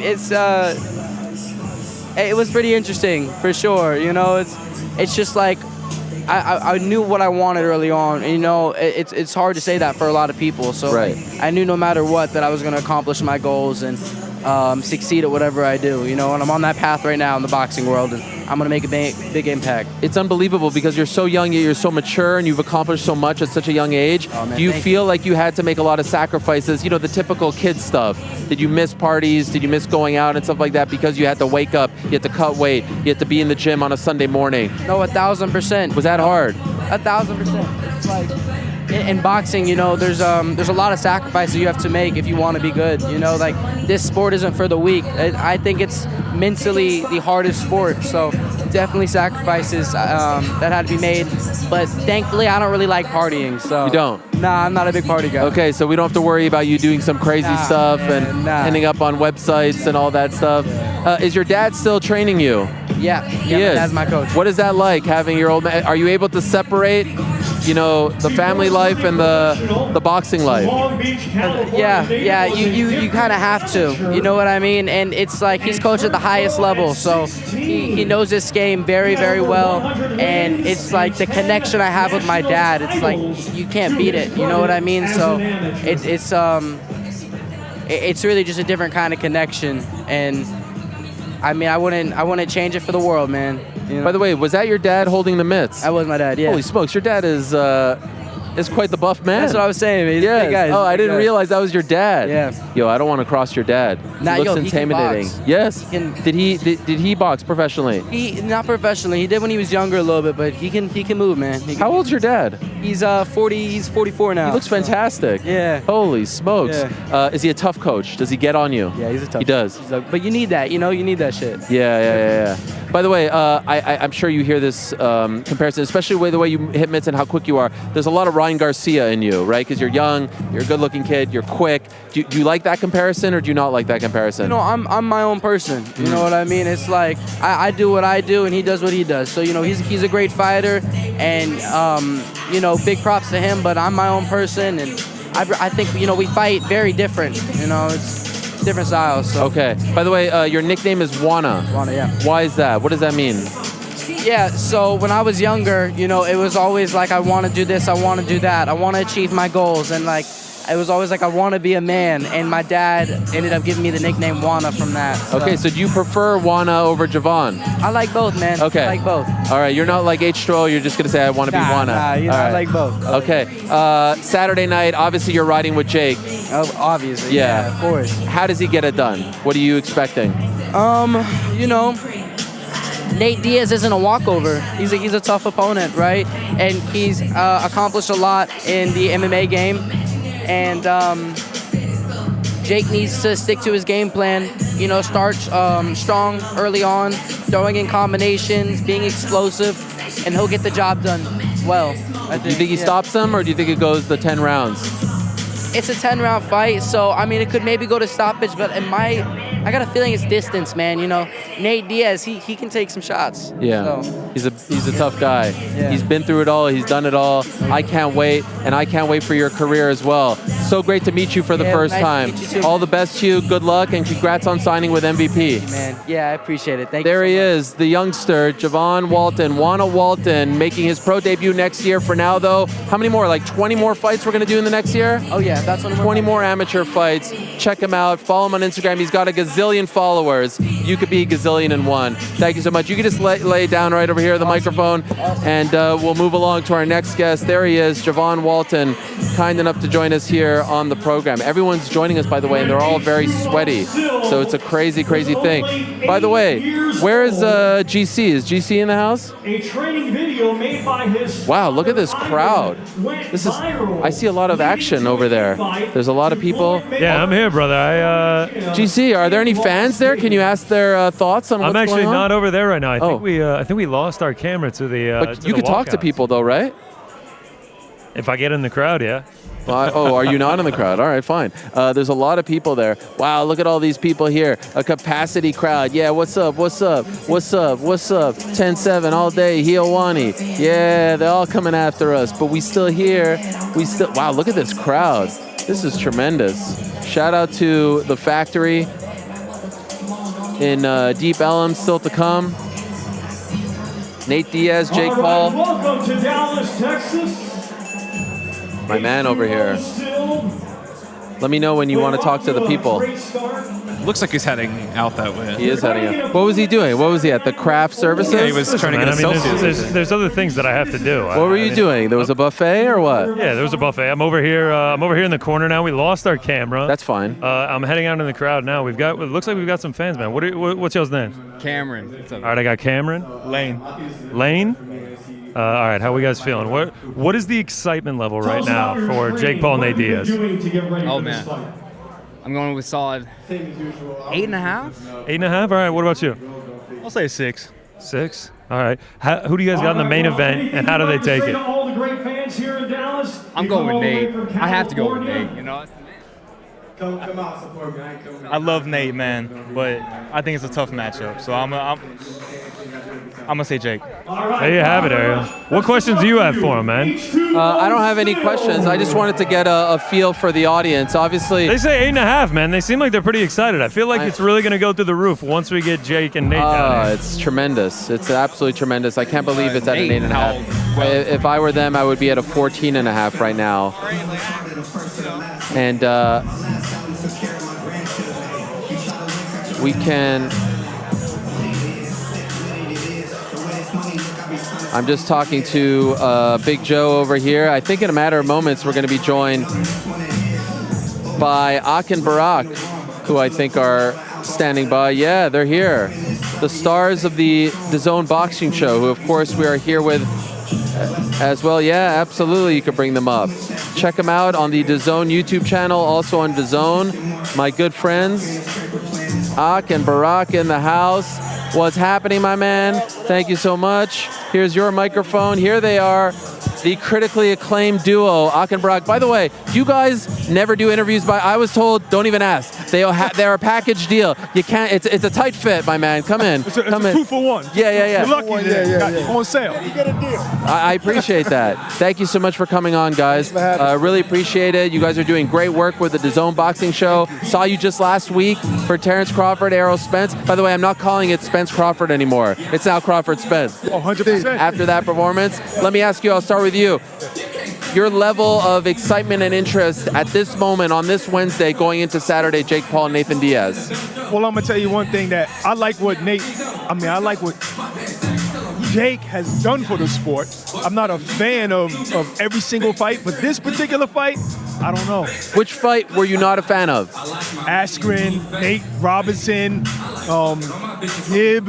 I wasn't a fan of none of those fights. Okay, so that was early on, though. Yeah. I know, but once he fought Anderson Silva, I was like, Tyron Woodley was okay. Yeah, 100%. But when he beat Anderson Silva, I was like, this kid can fight. We can't just ignore Tyron Woodley fights. This guy's an MMA. Regardless, what you say? Yo, can I give my opinion though? I like Can that. I give my opinion? Like, I just think Anderson Silva is a real deal boxer. He beat Julio Cesar Chavez Jr. If anything, that's an overachievement to beat that guy, somebody that just been boxing for a couple of 100%. years. So even taking the Woodley fight, that's when I started to become impressed with Jake. Okay. And the fact that he's participating in a sport that's so brutal, not having to, fighting Woodley, then I started to pay attention. Jake is real. Okay. Hey, I mean, we say that. We say, oh, he's rich or whatever.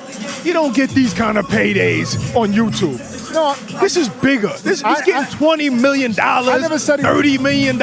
This is way bigger. But he so didn't has have to something box. fight for. He did not have to box. No, you always got to box. This is tremendous, by the way. I just want you guys to argue for 20 minutes because I've been trying to talk over this PA announcer for the last 2 hours, and my voice is about to die. So this is great stuff. All right. You mentioned that coming off of the Crawford Spence fight, that's what we're titling it now, Crawford Spence.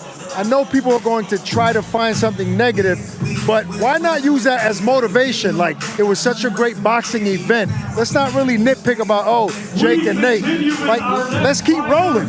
Man, boxing's on fire, right? 100. Every Oh single my week. God. Dare I say, it's more on fire than MMA. Every weekend there's a big fight, and there's something for everyone. You want Naoya Inoue on a Tuesday morning? You got it. You want Spence Crawford on a Saturday night? You got it. You want a little Jake Paul, different thing? You got it. You want AJ, Dillian White next week? You got it. Like, you're getting.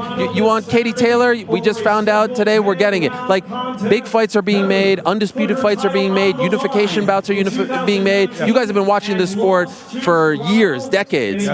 This is one of the best years, dare I say, in the history of the sport. Listen, would you guys agree? 100%. This is Okay. the best year. I mean, no matter what, even if there's not another fight the rest of this year, this is the best year. And if Deontay Wilder and Do me Joshua... a favor, by the way, don't cover the bottom of the mic because it's cutting your audio. Yeah, my man. Thank you. If Anthony Joshua and Deontay Wilder was fighting each other in December like originally planned, this would be an unbelievable year. Better Biev just got hurt. Oh, let's not forget Oh, my Canelo in God. September, Yes. Charlo. This might be, I'm going to go out on a limb and say this is the best year in matchups as long as I've been involved in boxing. Really? That's Yeah. not a limb. What?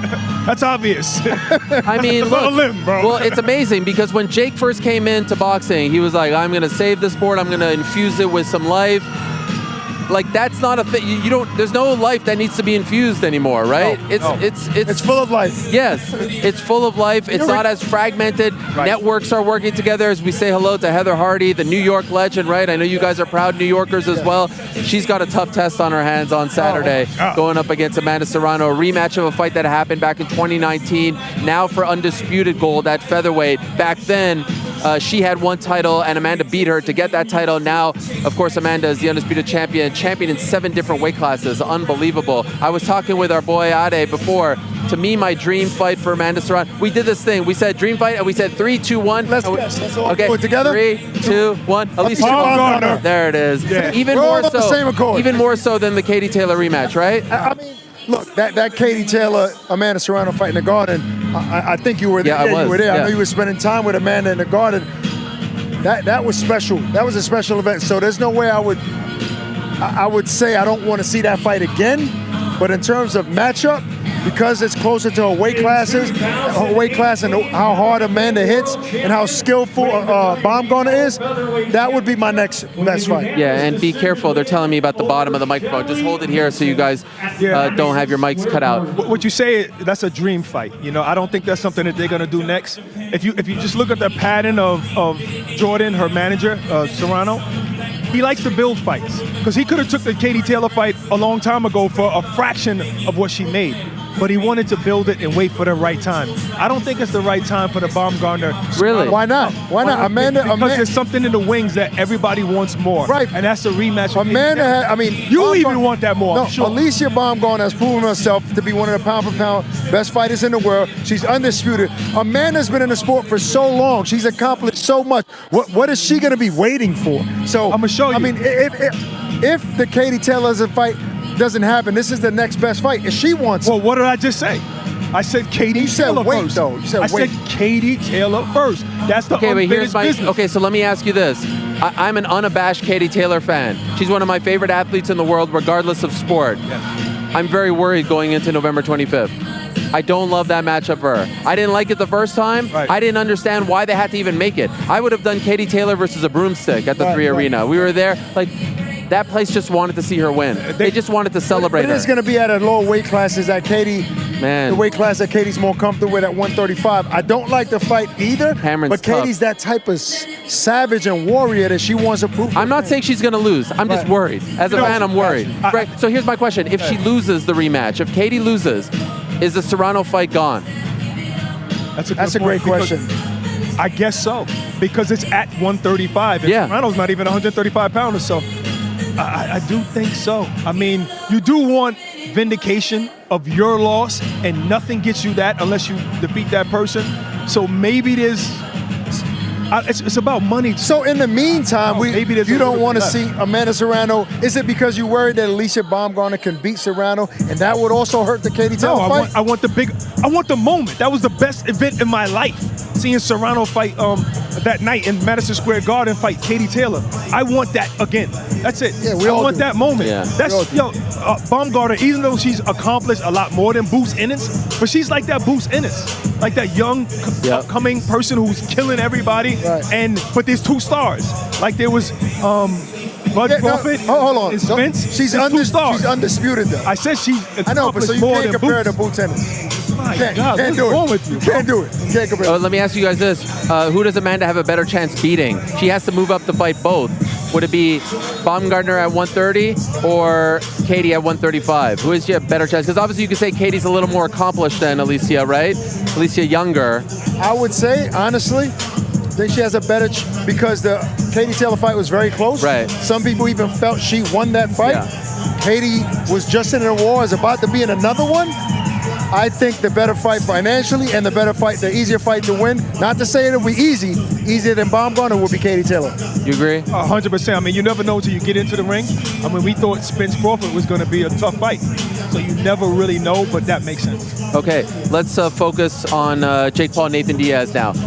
It's obviously big. I said here on this show moments ago, I think all the pressure, not 60% of the pressure, all the pressure is on Diaz's shoulders. If Jake loses, KSI's there, go back to influencer boxing, blah, blah, blah.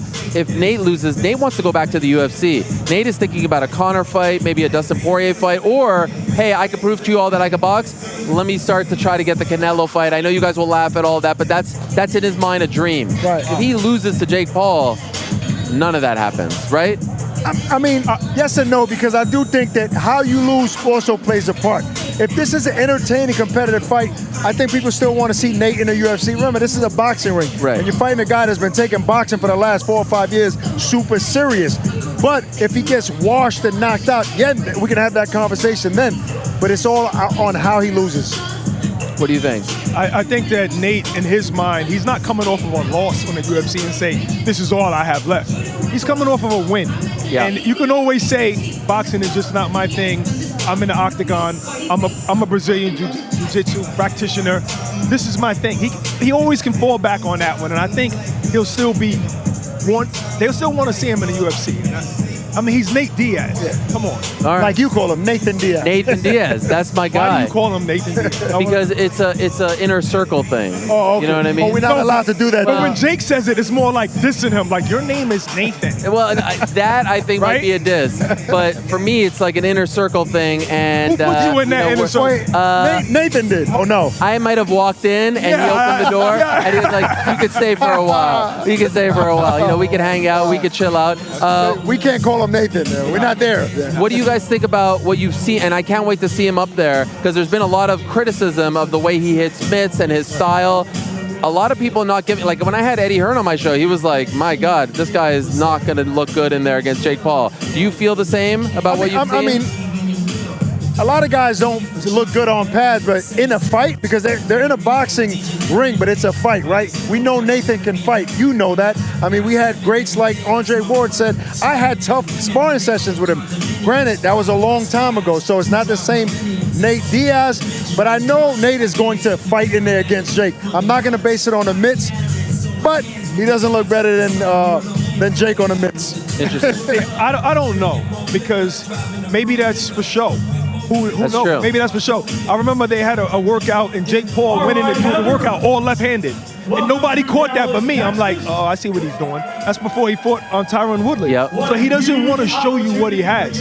If Andre Ward says that those were tough sparring matches, Wait, so he said that leads me to believe he has something. So Nate might be playing possum. Maybe. I don't know. What is Andre Ward lying? Is Andre Ward lying? No. I did see a clip of him shadow boxing, or was it hitting the And mitts? what did you think? It didn't look good. It didn't look sharp. You know what I'm saying? He didn't look sharp. He didn't look seasoned. He's never been that kind of boxer, even in MMA. And I acknowledge that MMA boxing is different than boxing, right? Because you have to deal with leg kicks and knees and all kinds of craziness, takedowns. So your stance has to be different.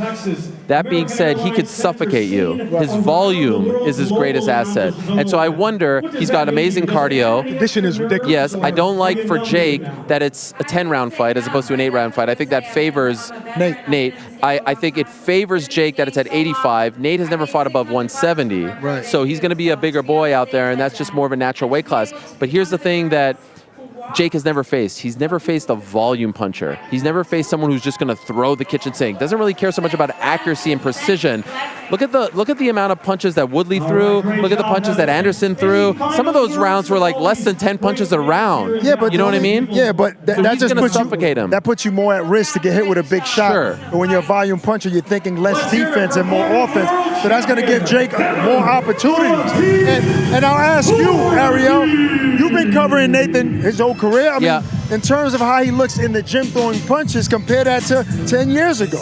Well, that is the guy that we've always seen, honestly. He's just very unconventional. He's like, if a pure boxer, a coach watched him, he'd be like, what is going on here? But that's his beauty. That's his, he's just a different kind of cat. I can't wait to see what he shows us here today. I feel like not much. Right. And that to me is the most fun thing about this fight. Like, how often do you go into a boxing match and you're like, what is he actually going to look like? Like, we knew what we were getting from Spencer Crawford to a degree. There were obviously questions, orthodox, southpaw, etc. But like, what will he actually look like with 10-ounce gloves? I can't wait to see that. Who would you say is the biggest star here, though? This is the question has been coming up all week. Diaz. Who's the biggest star? Jake 90% of the people here are for Nate Diaz. Wow. This is Diaz country. Texas is Diaz country. Wow, and I seen a long line outside. Absolutely. It looked like it was a Diaz crowd. But one thing about volume, if you're not in range, it means nothing. So if he doesn't set it up with a jab, and if he doesn't have a crisp jab just to get in range for that volume, then he really Well, that's the thing. His style worked well for MMA. Yeah. I wonder if it works well for boxing. Who's your pick? I want to pick Jake Paul by knockout within 6 rounds. Wow, 6 rounds, huh? No disrespect, Nate. Yeah, no, listen. There's got to be a winner. What about you? 2 defeats, 1 draw, 30. Get active. That's it. That's I don't do predictions. No, I don't do. You're not a prediction guy? What are you, above predictions? No, I'm below predictions. I'm not smart enough to know. Is that his who's gonna thing? win. Is that his thing? Did That's you know his that thing. was That's coming? his- that's his thing. That's his thing. Wow. Sorry, buddy. It gives me the predictions off air. Well, the thing is, fighters are very sensitive, and so they get mad. Is that part of the reason why? No, you just don't want to be wrong.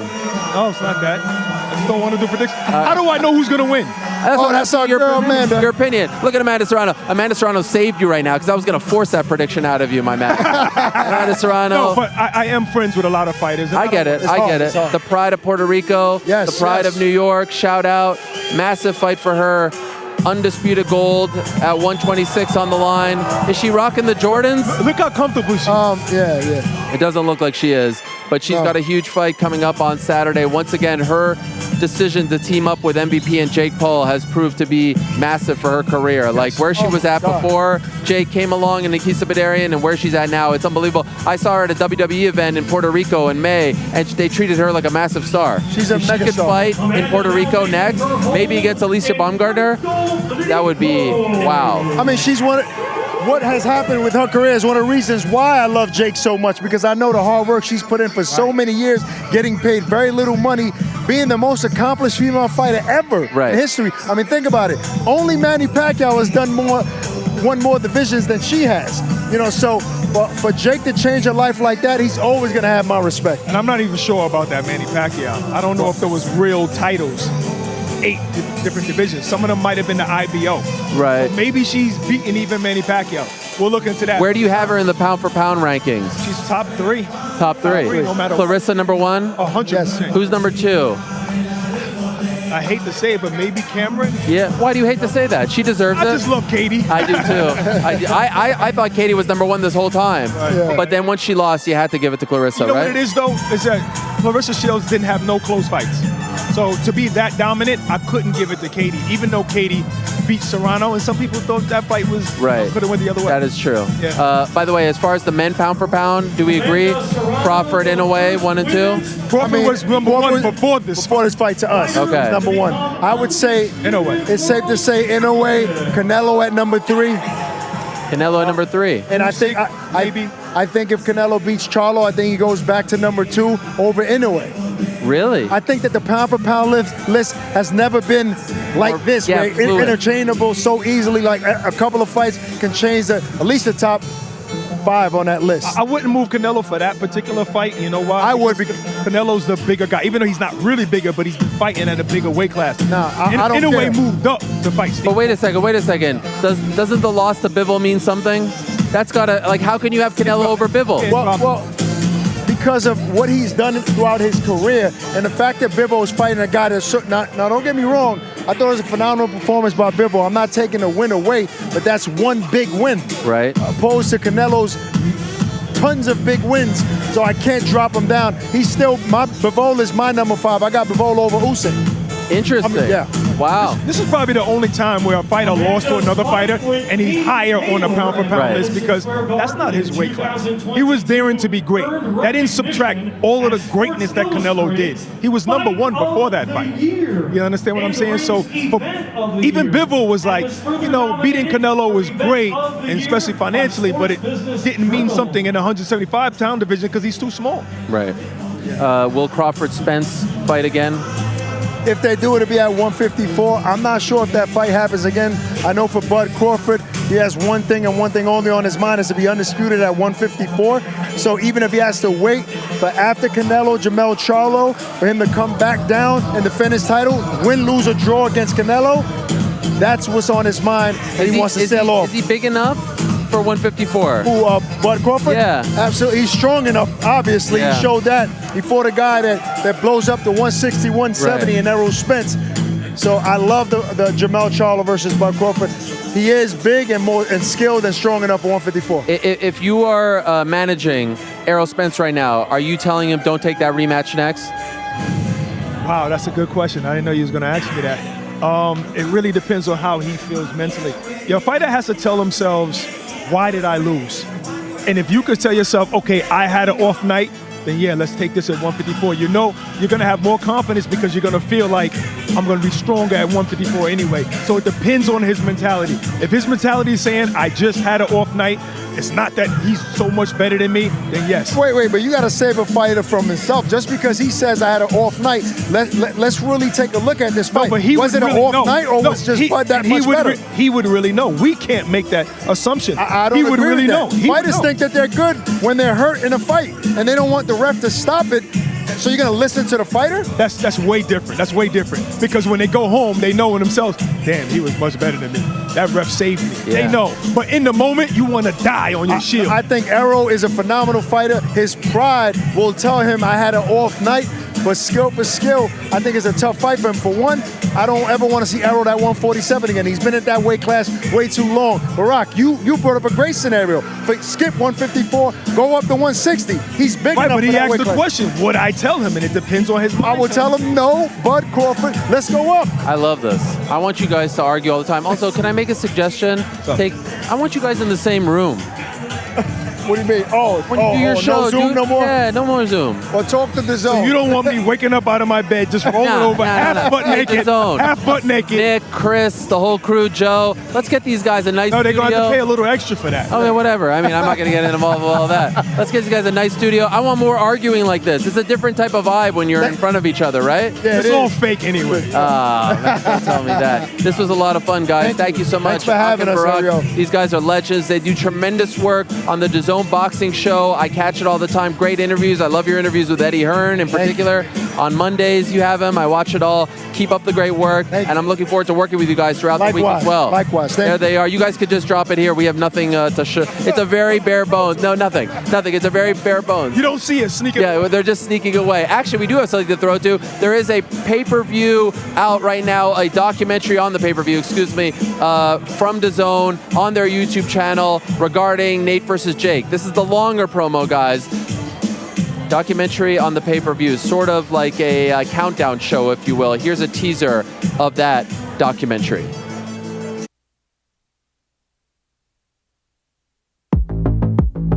A YouTuber turned fighter versus a UFC superstar. Can you imagine 5 years ago, someone said Jake Paul is going to fight Nate Diaz and it might just be the biggest fight of the year? You'd think they're crazy. Jake Paul's quite a polarizing character. I know you're probably beating up old dudes in a bar right now. He tries to get a rise out of people. You're ducking me because you don't want to lose to a YouTuber. Help is enough. Respect the Diaz brothers and their resume in the fight game. The YouTube title is shifting away. They're starting to respect them as a boxer. I've knocked out every single person that I've fought. I think Nate Diaz will be the biggest challenge of Jake Paul's career. Nate Diaz is trouble waiting to happen. Is this man leaving? And Nate Diaz leaving this arena. This guy's been fighting since he was born. I've been training since I was a kid. He's probably fighting somebody right now. This is the most important moment of my life. Find out what I'm truly made of. I'm here to handle my business and get done what I gotta get done. You're talking about two huge names going to battle. The thrill of the fight, the buzz, the drama. It's do or die. Blood, sweat, tears. The dreams being shattered. A legacy being created. Here comes trouble. Ready for war.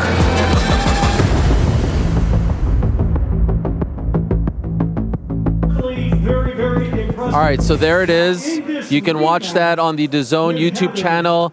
Amanda Serrano in the ring right now. What a scene this is at the factory in Dallas, Texas, August 5th on DAZN pay-per-view.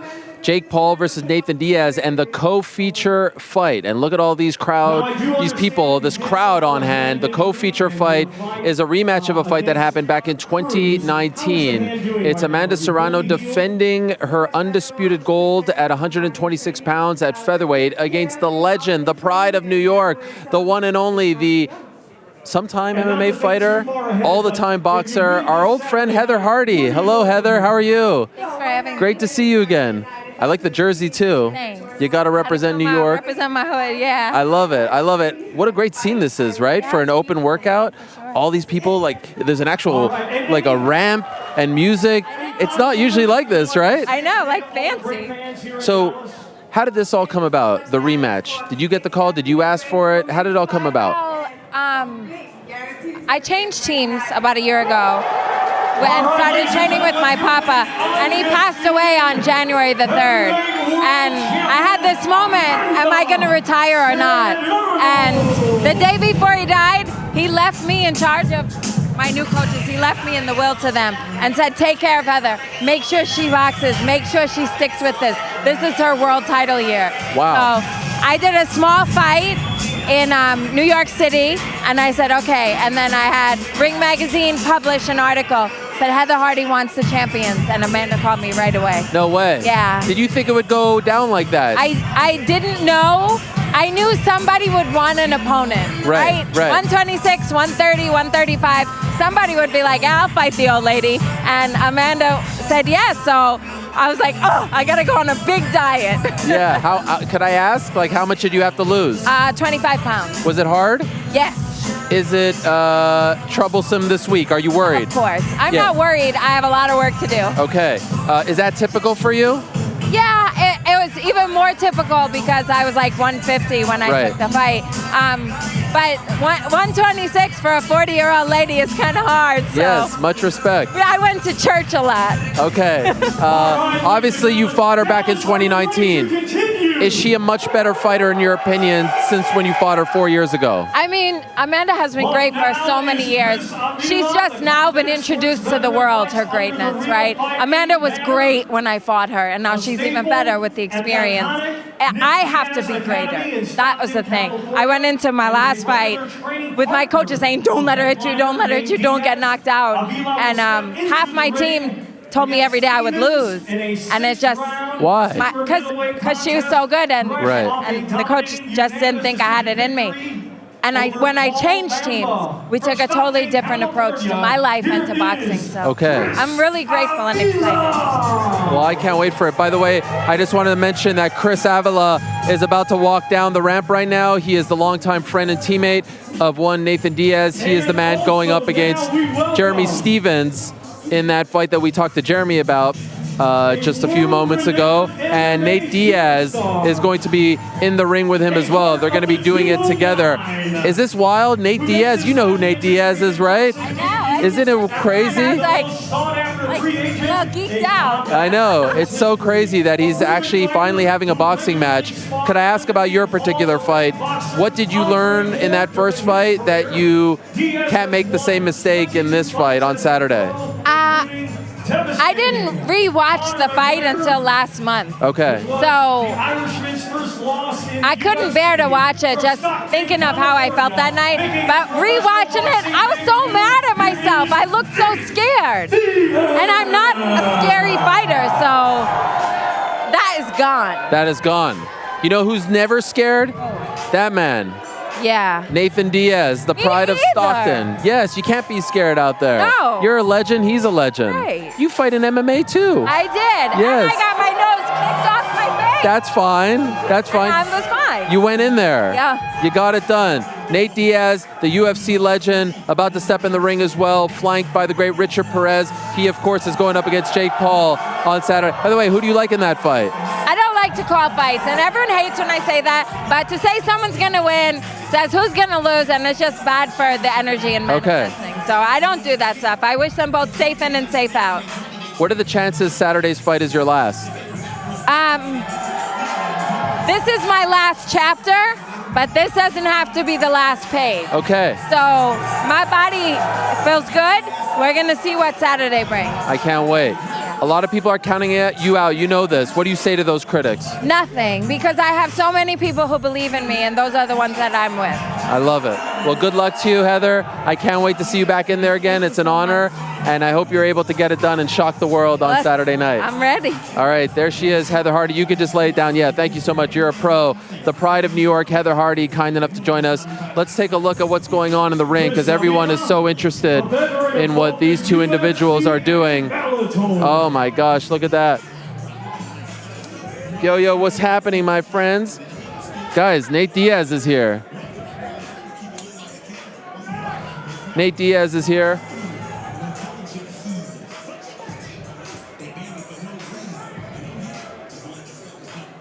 Chris Avila is here.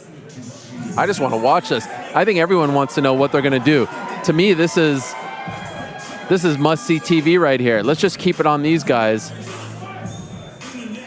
Well, Nate has requested that we do a Q&A. A Q&A. There we go. That's fine.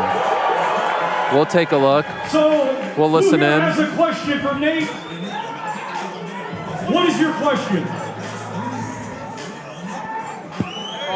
When are you going to knock him out? I'm in no hurry as soon as I can. Who next? Who has a question for Nate? Come on, a better question than that, guys. All right, got an Oakland A's hat on, so we'll pick you. Oh, yeah. Shout out Bay Area. Nate, how bad are you going to beat that motherfucker ass? Oh, my dear. We apologize for the language. The plan is to beat his ass. We'll see what happens. Who has a question over here? Oh, some autographs. Can someone hand the mic over to him and bring it right back to me? Thank you.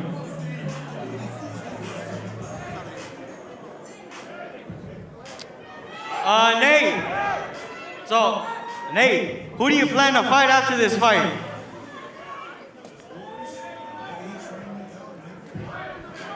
We'll see what happens. I don't know. We're going to get done with this fight and we'll see who's next for sure.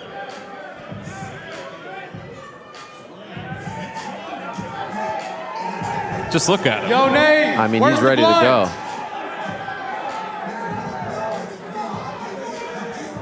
Yo, everybody, where's the bloods at? Where's the blood? Yes. Can I have your shirt if you take it off? Oh, my dear. She's asking for his shirt. It's a yes or no answer. It's a yes. Oh, my God. This guy's trying to get... Okay. Let's move over to this side, if we can. Who has a question? All right, this young man right here. Can you hand the microphone over to the young man right there? Hey, when you gonna wear my mom? Hey, wait. Will you marry my mom? I don't know what's happening now. Dallas has some good questions. Yeah, they're really asking some hard-hitting stuff. So I guess he's not going to hit the mitts. I was really looking forward to this, but you know what? That's a smart move on his part, right? Keep us guessing. Everyone's breaking down. Hey, Nate! Hey, what round you think you're gonna knock him out in? I didn't even understand that one. Where's GC What round at? is he going to knock him out in? GC still in the crowd? I think he's crowd surfing last I saw. Is he crowd surfing right now? Wow, this is a great turnout for an open workout, I must say. And I do believe we are in Diaz country. Big Nate, can you sign my glove? Okay, so it's just a bunch of autographs and stuff. I don't know if I have to... Yes. I could sign your hat afterwards, young man, in the John Morant jersey. Sure, why not? I will sign your hat. It's great to be here with the fans. This is what it's all about. What a match. Yeah, I'm signing your hat. Shout out. You're the man. Oh. By the way, do the Parlay boys have a pick on this fight? Might as well do it now. Of course, today's show brought to you by our good friends over at DraftKings as well. Take your shot at huge wins with DraftKings Sportsbook, my friends. You could win big with money lines, props, parlays, and more. Right now, new customers can score $150 in bonus bets instantly. For betting just $5 on anything, download the DraftKings Sportsbook app and use code THEMMA Hour. That's code THEMMA Hour only on DraftKings Sportsbook. If you have a gambling problem, call 1-800-GAMBLER. In New York, call 877-HOPE-NY or text HOPE-NY. That's 467-369. In West Virginia, visit www.1800gambler.net in partnership with Hollywood Casino at Charlestown Races. All games regulated by the West Virginia Lottery. Please play responsibly and go over to sportsbook.draftkings.com/terms for more. All right. Do we have the Parlay boys? Do you want to make their pick now? Do you guys want to make your pick? I guess we're gonna have to continue without you, seeing as we won last week. It'll just be us three. Yeah. What do you got? We are ready. I guess I'll go first. I think I'm gonna stay right where we are, right here and now. I will go to the co-main event. I'll go Amanda Serrano, Heather Hardy. I will take the over 8.5 in that one. Over 8.5 for Amanda Serrano and Heather Hardy. Anyone can win, right? Hardy pulls off. Anyone can win. I just need the over 8.5. I believe Amanda Serrano's been to 4 or 5 straight decisions, and they've already fought before. It went to a decision in that one. I feel comfortable taking the over 8.5 here. All right, over 8.5 it is. Who's next? Frank, I believe that's me. Frank, why don't you go and then I'll go after? That sounds great. So for me, it's actually really easy. I'm going to go with Tatiana Suarez money line. All right, Tatiana Suarez against Jessica Andrade. Of course, that fight happening in Nashville on Saturday. And what about you, New York Rick? I'm also going to go to the world of MMA. I'm going to take Ignacio Bahamondes money line. Okay, there it is. So 2 MMA ones and 1 boxing one. Yeah, there it is. It's quite simple. We're going to try and get back in the black here. Over 8.5 in Serrano Hardy. Tatiana Suarez moneyline. Ignacio Bahamondes moneyline. All right. 232. What is that? Plus 132? Plus 232. That'll get us back in the black if we can get wow. there. Look at that. I love it. I love it, and I hope you guys win from now until the end of time, so I never have to do it ever again. That would be tremendous. From the end of time, that's all I want. Just keep going. Keep it rolling. Hey, Chris. Best of luck on your fight. Your thoughts Chris on your and fight. Nate. Here's Chris. It's a good fight. I'm excited to fight. Jeremy Stevens is a good opponent, and There they are. What a setup. Once again, I have to give a shout out to everyone involved. Tremendous setup. And in a matter of seconds, we're going to be joined by Amanda Serrano. And keep it locked right here because Amanda Serrano is about to break some news here on the program. And so I'm very much looking forward to that as well. This is going to be great stuff. Of course, Amanda Serrano, perhaps the most decorated boxer in the history of the sport, certainly when it comes to women's boxing. 7-division champion, currently the undisputed champ at 126 pounds. I'll say it again because she's here with me right now. arguably the most decorated champion in the history of boxing, regardless of gender, pound for pound great, 7-division champion, undisputed queen at 126 pounds. She defends those titles on Saturday against her old foe, Heather Hardy, who she beat 4 years ago back in 2019. Here she is, the pride of Puerto Rico and New York, Amanda Serrano. Stop, I'll keep I'll keep going. It's so great to see you again. Yes, How are you? I'm doing well. I'm doing great. Thank God. What about this scene for an open workout? You've been in fighting a long time. Yes. You guys got a ramp and everything. I know. This is tremendous, like right? Fight night. It's getting you ready for fight night. Yes. It's pretty amazing. You know, MVP, they do it over the top always. They do, and they just signed a new prospect, Javon Walton, as well. Your stable is growing. Big things for you. So let me ask you this, and I'm told there's some breaking news. I want to get to that in a moment. I'm very excited about this, but I do want to ask you about this fight. Yes, I'm very excited about it. I do want to ask you about this fight. Why Heather Hardy? Why did you take this route? Well, Heather Hardy, she gave me the opportunity I wanted to become undisputed champion, and she had one of the belts. Me being the WBO super champion, you know, and knowing Heather is a tough warrior, we asked Heather, you want to fight? And of course she said yes. And you know, giving her this fight, right now I'm in a position where I have a great platform. This is not a mandatory defense. So I wanted to be on the Jake Paul, Nate Diaz card, because who doesn't? And I said, you know, Heather, now that I have a great team that's willing and able to pay, you deserve it, because we struggle the same. Going into the sport, it wasn't easy. So now she's getting her biggest payday, and I'm happy to help her and give her that. Wow, this is the biggest payday of her career. I believe so. Wow. I personally, I think so. I can't. Yeah.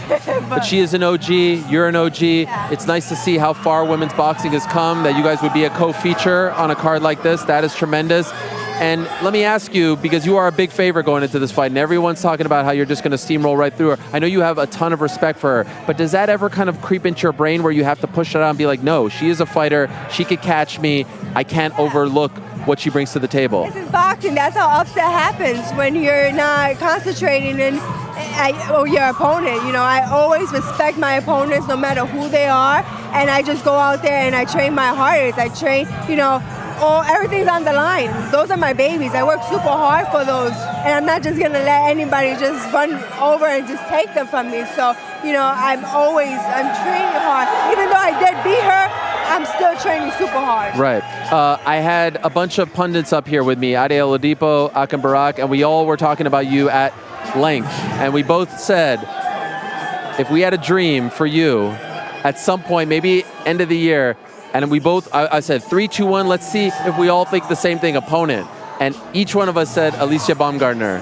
That to me could be one of the best fights in the history of women's boxing and one of the best fights made, period, right now. Do you have interest in that fight? Listen, I'm the fighter. I train and I fight. Whatever my trainer, Jordan Maldonado, manager, what he decides is what I do. But I think it will be a great fight if we get paid what we deserve. Okay. Now, regardless of who you fight next, you in Puerto Rico has to happen, right? Oh, yeah. I saw you at the WWE event. Like, I saw that crowd there. Yes. Bad Bunny comes out. Like, could you imagine Bad Bunny walking you out? I know. Like we saw Eminem last week with Terrence Crawford. Could that happen in Puerto? I think the place would explode. Yeah, that's what we're working on. That's Really? Well, you know, obviously I have to get through Saturday night, but that's definitely my dream and wish, my homecoming, being undisputed champion, fighting for the first Puerto Rican undisputed champion, fighting in the biggest arena in Puerto Rico, in the Choliseo. That's definitely a dream. Being at the WWE event, I spoke to Damian Priest afterwards. Yeah. And he said he can retire and live a happy life because the atmosphere, it was truly amazing. And he said that was his first time fighting there, so he was like, it was the best experience that he had. The crowd was incredible. The uno, dos, all that stuff. I loved it. I loved it so much. Now, I teased some breaking news regarding Amanda Serrano. Let's get to the breaking news. Frank, do we have breaking news music? We have the breaking news music. You can't hear it. We have everything. Here it is. I'm going to announce it, or do you want to announce it? I think it's better if you announce it. They told me to announce it. Yeah, tell the world. What's the breaking news? What's the big thing that Amanda Serrano wants the world to know right now? Well, I am officially signed to the PFL company, and I'm proud to be part of great talented from in that company, as well as Jake Paul. So I'm excited to be part of the PFL family. Okay, that's massive. Congratulations. I have been you had a nice little run in MMA, and I know you were kind of doing it because maybe you weren't getting the paydays that you wanted in boxing. You're certainly getting that now. Why are you coming back to MMA? Why are you signing with PFL? And you're not leaving boxing. You're gonna do. You're the Bo Jackson of combat sports. You do both. But why sign with PFL? Why even consider a return to MMA? Well, MMA is an amazing sport. I have so much respect for MMA fighters. Actually doing it, coming from boxing, I said, wow. I was like, to me, I was like, leave me in boxing. Boxing's so much easier. But I love the challenge of MMA. I love that I get to do different things, challenge myself, learn new things in MMA. And, winning fights by submission was actually cool to me because I win fights by decision or knockout, but winning by submission, it felt a little better. I was like, this is so super cool. But signing with PFL, I remember seeing the company and how they have an amazing where the women was actually fighting for an opportunity to win $1 million, as well as the men. And you're not seeing that in boxing, where women now are getting opportunities to make money in the sport. So that really intrigued me into PFL. And obviously, my manager, Jake Paul, is signed with PFL as well. Yeah, so he heads up their Super Fight pay-per-view division, and I understand you're going to be a part of that as well. Do you know yet when you may debut for PFL? No, I have no idea. I signed the contract because once they said PFL, I said, let's do it. Okay. And I'm excited to go back to MMA. It's a totally different sport than boxing. They have an amazing fan base as well. I know you're a big MMA fan, so it's something different, and I would love to win over some MMA fans as well. I think you will very easily. I was told either late this year or 2024 for the debut. Up in the air. I just signed the contract. Okay, fair enough. What weight do you think you'll compete at? Well, I'm assuming my featherweight. Well, no, featherweight's different than MMA. Yeah, so it would be flyweight. 125. Would you be interested in 35, or is that too big for MMA with the wrestling and everything? Yeah. Okay, so 125 you'd like. And the MMA, they're little with their weight division. Yes. A little crazy. And 10 pounds and between. And the wrestlers, they know how to cut that weight fast. Right. Is it possible that after Saturday, the next time we see you in action will be in MMA and not boxing? Is that possible? I don't think so. You don't think so? Do you think you will fight again this year in boxing? I'm not sure. I don't think so either. Okay. Is it possible? You talked about Heather Hardy. You have a lot of respect. She's fought in MMA as well. Maybe you guys do the last time in MMA. Maybe she feels she'll have a shot in MMA with me. You never know. Right. Do you have like a dream opponent in mind in MMA? No, not at the moment. There's no one that you would say, I would love to fight them in a cage. There's no one that you would say, I would love to fight them in a MMA fight. I would love to fight right now, because I'm getting back into it. That's so give me a couple of couple of times. Your last MMA fight was a few years ago. Have you kept up with you do any of the ground stuff? Yeah, very little. Okay. I still try to kick every now. After I work out with boxing, I try to throw some kicks at the bag so I can just keep the flexibility. My nephew, he's actually going to jiu-jitsu and wrestling school, so I will go with him. And I'm a hands-on learner, but I like to visually watch too.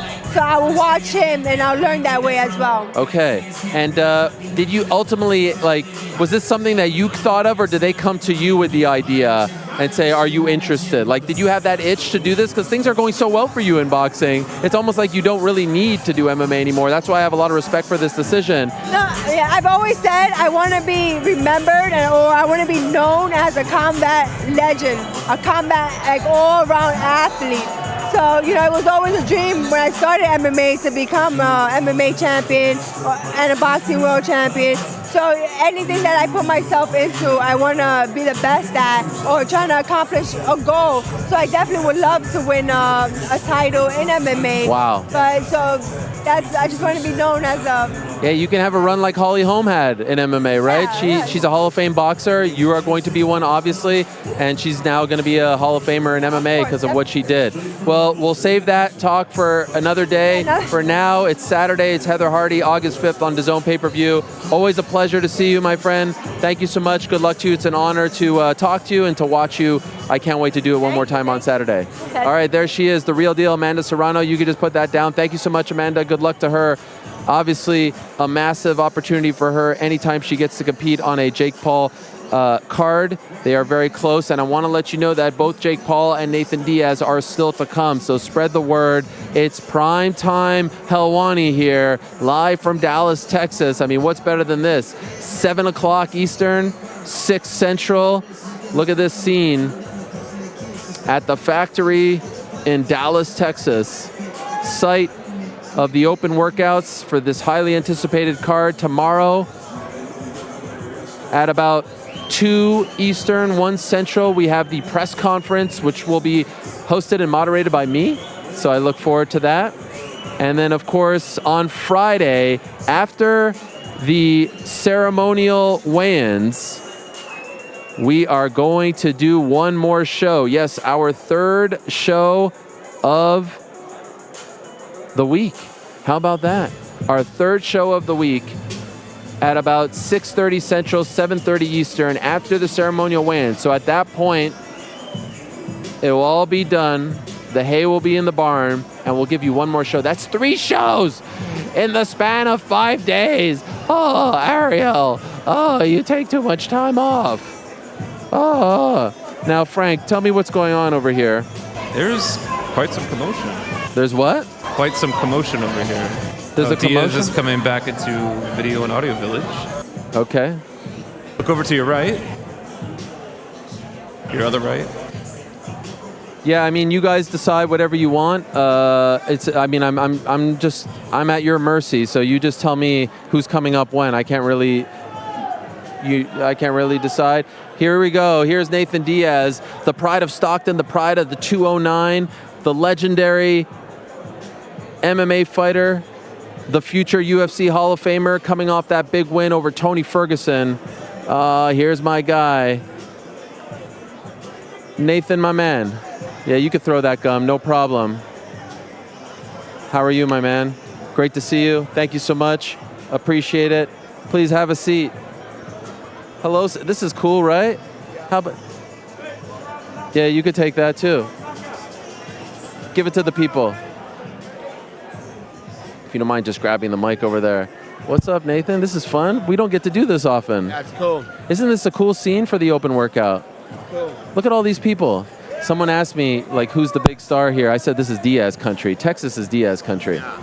I think you're the fan favorite here, right? And a lot of love, that's for sure. Oh, my gosh.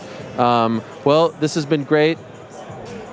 By the way, yesterday, everyone thought that you left the face-to-face because of me, so I told them it wasn't because of me. I wasn't going to take that blame. That's not true. I went to the bathroom, and when I came back, you guys were all gone. Oh, that was it. That was it. All right. Nate, this is big. Your pro boxing debut. A lot of people are looking forward to it. You're signing autographs for the people. I remember talking to you after your win over Michael Johnson. What do we got there? What is that? I think it's some weed. What is it? Oh, yeah. We got a couple of joints. What are those? That's an e-cig? This is a cig of weed. Weed. Well, can you do that here? I don't know. Do you mind just grabbing the microphone? Or I could do it like this. Cig of weed. I remember talking to you after the Michael Johnson fight, and you were saying, I want to box. I want to do this. It's finally here. Yeah, it feels good to be out and doing what I want to do. Yeah. So, one of the things that I wanted to ask you about yesterday before, the bathroom break, and it was our fault that I was telling them, don't wrap it up. Yeah. It was our fault, was I think maybe your next fight is going to be in MMA. I don't know where, but I think it's going to be in MMA. Yeah, probably. Yeah? Probably. What are we thinking? I'm not thinking past this right now. I said I'll get that done and know what I'm going to want to do. I have ideas, but... Can you share them with me? No one's watching. I'm committed to. Yeah. What kind of ideas? Can you share them with me? It'd probably either be back in the UFC or do something like this in the MMA style. He threw out the $10 million offer. Are you boxing style? Either one. I don't know yet. That's what I mean. So. Are you interested in that offer from him? The $10 million in the PFL? Yeah, I don't fight for that organization. If we do something, we're gonna do something real. In the UFC? Yeah, well, or a real fight. A real fight? Maybe a co-promotion? Yeah, if anything. Yeah. There's all kinds of co-promotion. I mean, Mark Zuckerberg and Elon Musk are going to fight in the UFC. Isn't that crazy? Are they going to? I don't know, but it seems like they want to make it happen, you know? Yeah. By the way, whose side would you be on in that fight? Out of Elon and Zuckerberg, Yeah. I really don't have a preference. I think they're both any one way older than the other. Yeah, but, you know, sometimes I don't the think older they should fight. I think they should be nice to each other. And the world needs more. And then they should do something with fighting, but they don't need. You don't need to be fighting. Okay. Maybe just train. Yeah. Maybe just grapple each other. Or just grapple, yeah. Can I tell you something that annoyed me last week? Yeah. You created the BMF title, Nate. It came from your head. Yeah. You started that. Yeah. And then it was corporatized. 100%. And they made a belt. You know what? It would have been better if it was never a belt. Yeah, I wasn't trying to create a belt anyway. I was just saying that what it was. I was just saying what it was. Right. I was saying the baddest motherfucker, and then the belt came up, and it got even kind of pretty corny, but yeah, I'm like, that's what I mean. And then they're having somebody corporatize it, and now they're fighting for it, and it's like, if you're gonna do it, then they got to be at least eligible, you know, for the position. Right. And that's what I'm saying. I wasn't trying to create no belt. I was trying to just show people the idea of what I'm pushing compared to other motherfuckers. So I think that I'm still the original one and only. Yes. Did it annoy you that they then were passing it around and now they're like it's not even the same? No, it's cool though because then it shows. That's why, like, why wouldn't I start my own organization? Why wouldn't I? Because everything with the Conor McGregor fight, that the Masvidal fight, and all the fights that I started making sure I was doing with my own ideas. That's a promotion in itself. I know how to do this. I've been in the highest level fighting the highest level opponents, so I know how to do this. And not only that, but I've been in the biggest organization, the biggest fight organization in the world, probably one of the biggest organizations altogether in sports. And I've been on it and watched it grow through the time longer than any fighter has. I swear I'm probably the longest reigning consistent UFC fighter. And then like they say that about Jim Miller's been here for so long. I was in the UFC before him. I was in the UFC before John Jones or anybody in the UFC. Like any of the stars that were ever stars. They say DC's like some OG champion. People talk about me like I'm still some young guy. I'm like, I'm older than you in fight years, all these guys. So I'm like, I grew up in the biggest organization, so I peeped a lot of game the whole time. So when something's not going away that doesn't look right to me, it's because most of the time I'm pretty right about it. And that just shows because all the big fights I've been in, these have all been my ideas. Even this guy, he talks about manifestation and how he manifested all this stuff. I manifested this too. I've been manifesting shit before this guy was even in the game. Right. And like what that all comes. And so I'm out. No, he's not coming yet. He's just saying something. I just want to ask you something. You've shown a lot. You've been given a lot of love from the MMA community. Even Conor's been supporting you throughout this. Have you noticed that? And do you appreciate that coming from even some of your old opponents leading up to this fight? I just appreciate anybody recognizing game and recognizing what's what. And I appreciate that. So, from anybody, you know. Yeah, but it feels you notice that the whole MMA community wants you to shut this guy up, wants you to end this guy. Oh, we had a little spill there, but this guy's all good. Have you noticed that everyone wants you to end this thing from Nate? From they're supporting Nate against Jake. They all want you to end this whole thing that he's doing against MMA. Do you take that on your shoulders? Do you feel like you could be the guy to do this? Fantasy just got better. Play better picks. All right, we'll let you go, Nate. Here he is, Nathan Diaz. What a scene. I appreciate it. Yes, I don't know what's going on over here. This dude just collapsed right in front of us. You saw that? No, I'm going to get out of here. All right, you're the man. Thank you, Nate. Appreciate it. Much love. Good luck to you. There he is. Yes, there it is. Nate Diaz joining us.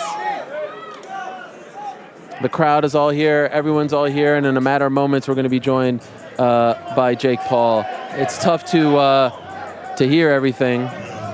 Look at all these people. Are you guys all here for me? Who do you guys want to win? Jake Paul or Nate Diaz? Diaz! Who do you want to win? Hey, Team Diaz, 209. At the American Airlines Center. I'm rocking with Jake. You can watch it live on DAZN pay-per-view. Who do you want to win, Nate Diaz or Jake Paul? Nick Diaz. 6 rounds. Knockout. Nate Diaz. All right, so I got like 2 Jake Pauls and like 6 Nate Diaz's. And yes, as our man over here is saying, first time ever that DAZN and ESPN Plus pay-per-view are working together. That's pretty cool. That's going to ensure that this is one of the most distributed pay-per-views of the year and in recent memory, because these two entities are coming together. That speaks to the power of Nate Diaz, that speaks to the power of Jake Paul, that speaks to how big of a fight this is. So I think there's just one guest left, and that is Jake Paul. Before we get to Jake Paul, who's going to hit the stage, let me see if I can answer a few more of these questions.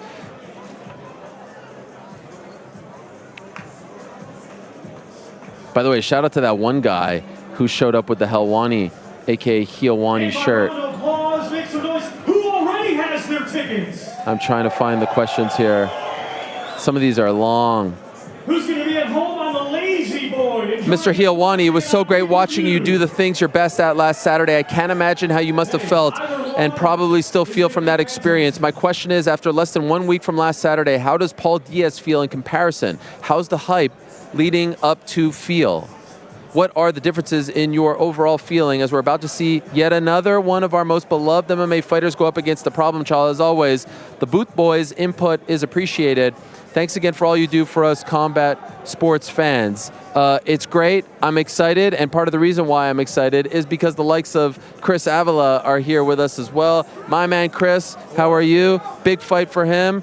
You could grab the microphone right over there. How you doing, Chris? I'm good. How are you? Yeah, I'm doing well as well. All right. So this feels to me like you had the Dr. Mikes, you had the Paul Bombas of the world.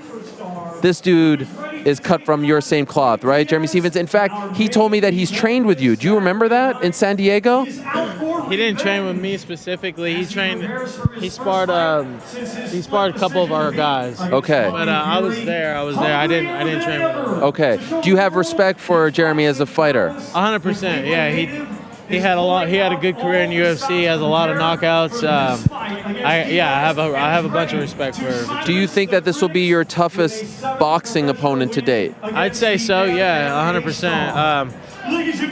He's not Dr. Mike, but yeah, I've been running through these guys right now, and it's time to step it up a little bit and show everybody how good of a boxer I actually am. And I know I'm going to get the job done. It's just got to go out there and get it done. Did you see his first boxing match against Jose Aldo back in April? Did you have a chance to watch that? Yeah, I watched it. I saw it. I thought it was a good boxing fight. Yeah, there he is, your guy. Boo. I know, Yeah. I get it. By the way, what is it like? Like, Nate is your guy. He's like your big brother, your training partner, one of your best friends. To be on his pro boxing debut card, what is that like for you? You know, I think it's fucking awesome to be on a card with Nate. Like you said, yeah, he's my boy, he's my best homie and all that. He's my training partner. We're from the same city, and we came a long way, and I'm honored to be on the card with him, and it's his brother's birthday, Nick Diaz. Shout out to Nick Diaz. Happy birthday. Happy birthday, Nick, the OG. The GOAT right there. Who I understand is going to be here, right? Or he may be here already. Yeah, he'll be here 100%. Amazing. He's doing well. Saw him recently as well. And so this is such a big deal for you and the entire team. And now it feels like you're fully entrenched in boxing. Yeah, right now, yeah. Isn't this crazy how this all turned out? Yeah, it's kind of cool though, but yeah, I'm ready to, I've always been consistent in fighting, and I haven't stopped, and all I'm coming with now is more experience. I'm more matured, and I'm barely getting started. I'm like in my peak right now, so it's gonna be hard for someone to come and stop me right now. I'm on a good roll, and I think Jeremy Stephens is a good opportunity a good guy to fight right now, and where I'm at, my position and his position. So. And this is at 168, right? 168. Is that a good way? I know you've been all over the place, right? Yeah, I'm no point of going to 55 or 40, whatever the boxing classes are, 47 and stuff like that. I don't need to cut too much weight. I So you like this weight class? Yeah, I feel comfortable with it. Because like against Dr. Mike, like weren't you like up at like 85? That was crazy. 85, Too yeah. big, right? Yeah, that was crazy, but that was a given. So, Okay. yeah. By the way, what about the disrespect shown to Nate leading up to this fight? Like I feel like people are sleeping on him. To Diaz, people are sleeping on him. He's a huge. I think that everybody. That's just how people treat him his whole career. So it's nothing new to him, and that's on them. So it's just on Saturday night. Yeah, I'm sure everyone will be surprised again. He ain't gonna be surprised. Yeah, that's right. He said it once against Conor McGregor. I'm not surprised. What is your prediction for your fight? How does it end? I don't know how it ends. I know I'm going to go out there and do what I got to do, and I'm going to get to work. I'm sure he's going to come out guns blazing. He's going to try and take me out, and I'm doing the same. I'm going to go out there, try and take him out and outwork him and show my skills, and I believe I got more skills in the ring to get the job done against Jeremy. So props to him, but he better not be sleeping on me. I don't think he is. Who would have thought? Jeremy Stevens, Chris Avila in a boxing match. Can't wait for it, my man. Pleasure to be here again. Good luck to you. Thank you for stopping by. Diaz Army. Shout out NDA Army. That's right. And fuck that team. All right. 100%. Amen. Thank you. All right, my man. Thank you so much. There he is, Chris Avila. And yes, that's obviously his opinion. We are Switzerland here, okay? We like to be friends with everyone. Jake Paul is in the ring right now. Let's take a look at what he's doing. You know, sometimes he doesn't actually partake in the workout for these. Sometimes he does like the meditation and all that stuff, but this time he's actually moving and grooving. Look at that. A little shadow boxing. He's got the white and black shoes. He's got the team in there. I see J. Leon Love. Is Sugar Shane Mosley in the house? He's wearing the Nike shorts, kind of like Muay Thai shorts, if you ask me. There's the squad. Shout out to the great production team shooting all of this for us. I mean, this might be the best produced show in the history of the MMA Hour. We've never had anything like this, right, Joe? We've come a long way, big dog. We've come a long way. I mean, we're here at the open workouts for Jake Paul, Nate Diaz. Sucks to be you if you're not here. A great scene, a capacity crowd on hand at the factory in Dallas. So many great fans. Diaz country, if you ask me. And Jake Paul, of course, we last saw him in February. Went the distance with Tommy Fury in Saudi Arabia. Oh, Jake's putting the gloves on. Ooh-wee. Jake's putting the gloves on. Doesn't always do that. Oh, this is going to be fun. Appreciate everyone who's joining us. Thanks to our good friends over at DAZN. Of course, you could get the pay-per-view this Saturday, August 5th, exclusively on DAZN pay-per-view. Worldwide, here in America, ESPN Plus pay-per-view and DAZN pay-per-view. Also, your cable and satellite providers in Canada as well. Shout out to DAZN in Canada. I was in Canada recently visiting my family in Montreal. You could get NFL action there. You could get Men's Champions League and Women's Champions League. Of course, you got the darts, the pool. A lot to like. Primetime MMA Hour. And a reminder that we'll have one more show for you this week. That's Friday after the ceremonial weigh-ins at approximately 7:30 Eastern. What a weekend for the Paul family. Is this 21? Is this my guy 21? She. Jake's big brother Logan competing at SummerSlam on Saturday. Oh my. You know, a lot of respect between these two, but I feel like that's going away. And yes, we apologize for any offensive language. That's the fight game, my friends. But like I said, Logan competing on Saturday at Ford Field, asked to be the first match against Ricochet, and then he's getting on the PJ and he's flying to Dallas here to support his brother. And I do believe I see Jake Paul's mom in attendance. What a journey for this man, going from undercard of the KSI Logan Paul fight. Back in the day, the first fight, the amateur fight, made his debut in early 2020 against Anderson Gibb. Knocked him out, returned to fight Nate Robinson. Knocked him out in November of 2020 in the undercard of the Tyson-Roy Jones Jr. fight at Staples Center. What a scene that was. Then a few months later in Atlanta, fought Ben Askren, knocked him out. And thus began the feud with mixed martial arts, because it was then Tyron Woodley in August in Cleveland. That went the distance. And then it was supposed to be Tommy Fury in Tampa. And Tommy Fury got hurt just 2 weeks before that fight. And so then in entered Tyron Woodley for the rematch, and boom went the dynamite, because Jake Paul knocked out Tommy Fury in the rematch in a crazy scene at the very end of 2021. He took some time off. He promoted the Katie Taylor-Amanda Serrano fight at Madison Square Garden. What a scene that was. April 30th, 2022.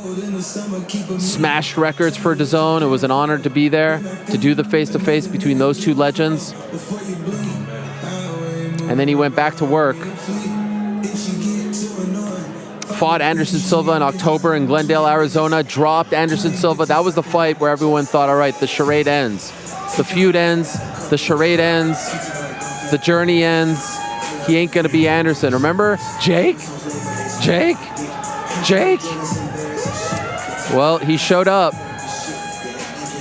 Like him or not, you gotta respect the fact that he showed up. And he beat Anderson Silva, fair and square.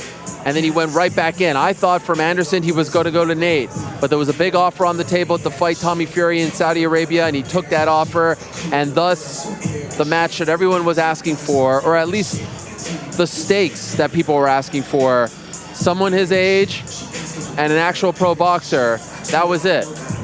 And in the end, they went the distance, and in the end, Tommy Fury won. I had the fight for Tommy Fury. I thought he won fair and square. It was a tough blow.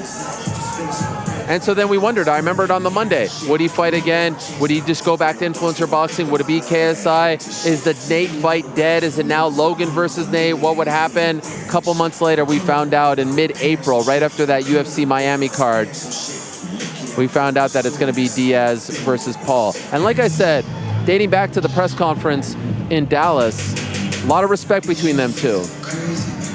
Yesterday, we did a face-to-face. That's going to be out tonight, I'm told, on the DAZN channels, YouTube, etc.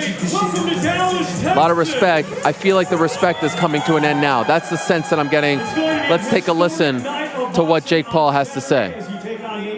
His pro debut, not yours. You're looking to get back on the winning end. Your thoughts on this fight? Man, it's gonna be a war, but I'm sleeping this man. He smokes too much weed. I'm the Kush killer. Tell us about your training. What have you been doing to get ready for this fight? Man, boxing, sparring, running, jogging, weightlifting, all the things, staying focused 100%. I'm in the best shape of my life, feeling amazing. The vibes are right. The problem children are here, ready to turn up.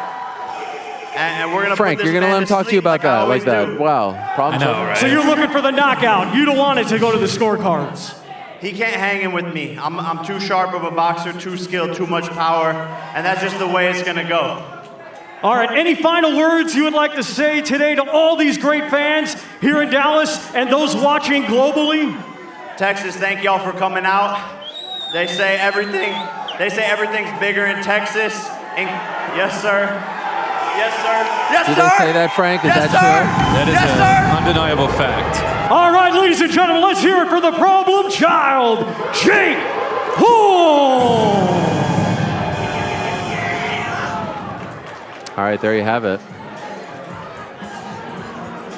Is everything bigger in Texas, Frank? Can you give me one good Texas factoid? What do you got off the top of your head? Off the top of my head here.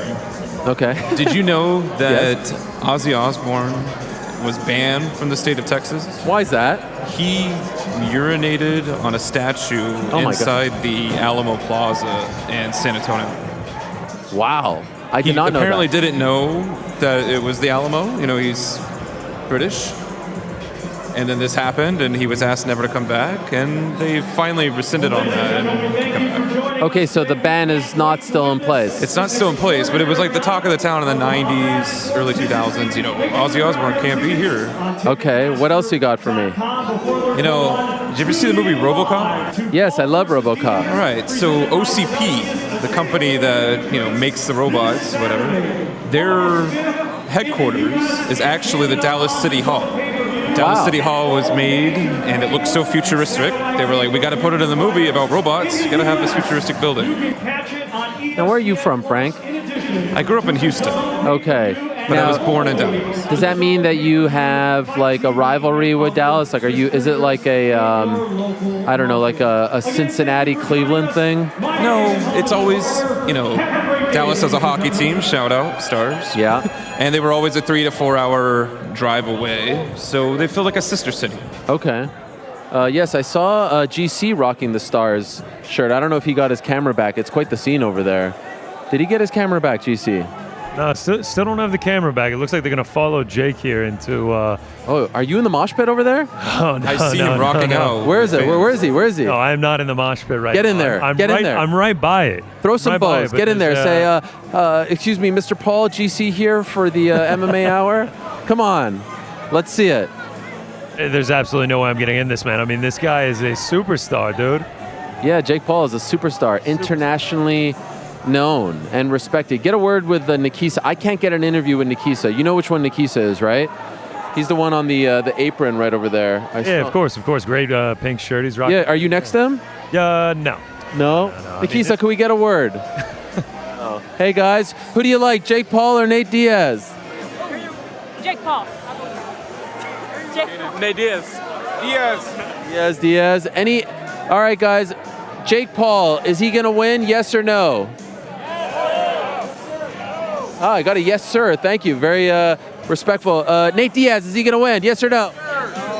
Wow. Not a lot of confidence. But Jake Paul, 6-round knockout. That's what the man said. And in a moment, don't go anywhere. Our final guest of the day is going to be the problem child, Jake Paul. This has been so much fun. This has been way more fun than our regular shows, I'll tell you that much. Can we do this every week, guys? I think we might have to. Let's just take the show on the road. This has been tremendous. It's been a lot of fun working with the good folks at DAZN, and do check out their weekly boxing show, the DAZN Boxing Show. It's been a lot of fun working with the whole team, getting to know the talent. This has been tremendous. I feel alive, guys. What a week. What a week it has been. I had a crazy travel day on Sunday. You guys heard about the travel day?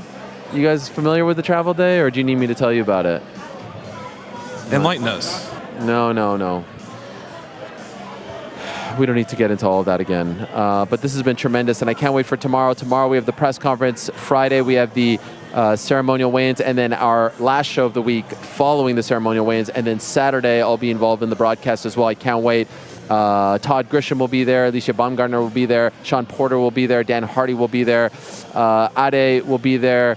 Wade Plem will be there. It's a who's who. I love you as well. I love you too. Thank you. Much love, guys. Thank you. Texas loves Helwani. Does Texas love Helwani or what?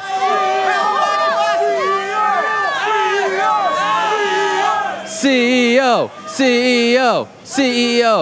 Hey guys, I have a question. What happens when they come at the king? When they come at the king, they best not. The people know. Don't get it twisted. Beloved. 10-7.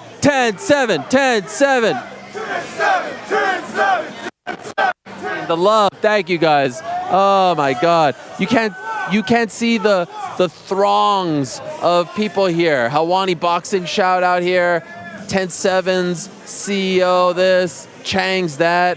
I mean, it is an absolute scene. This is amazing. I love you too. I love Dallas. In fact, I hated Dallas as a kid, if I'm being honest. Why? Well, what? Well, the truth is, I was a Bills fan, and they broke my heart twice, back-to-back Super Bowls, 93 and 94.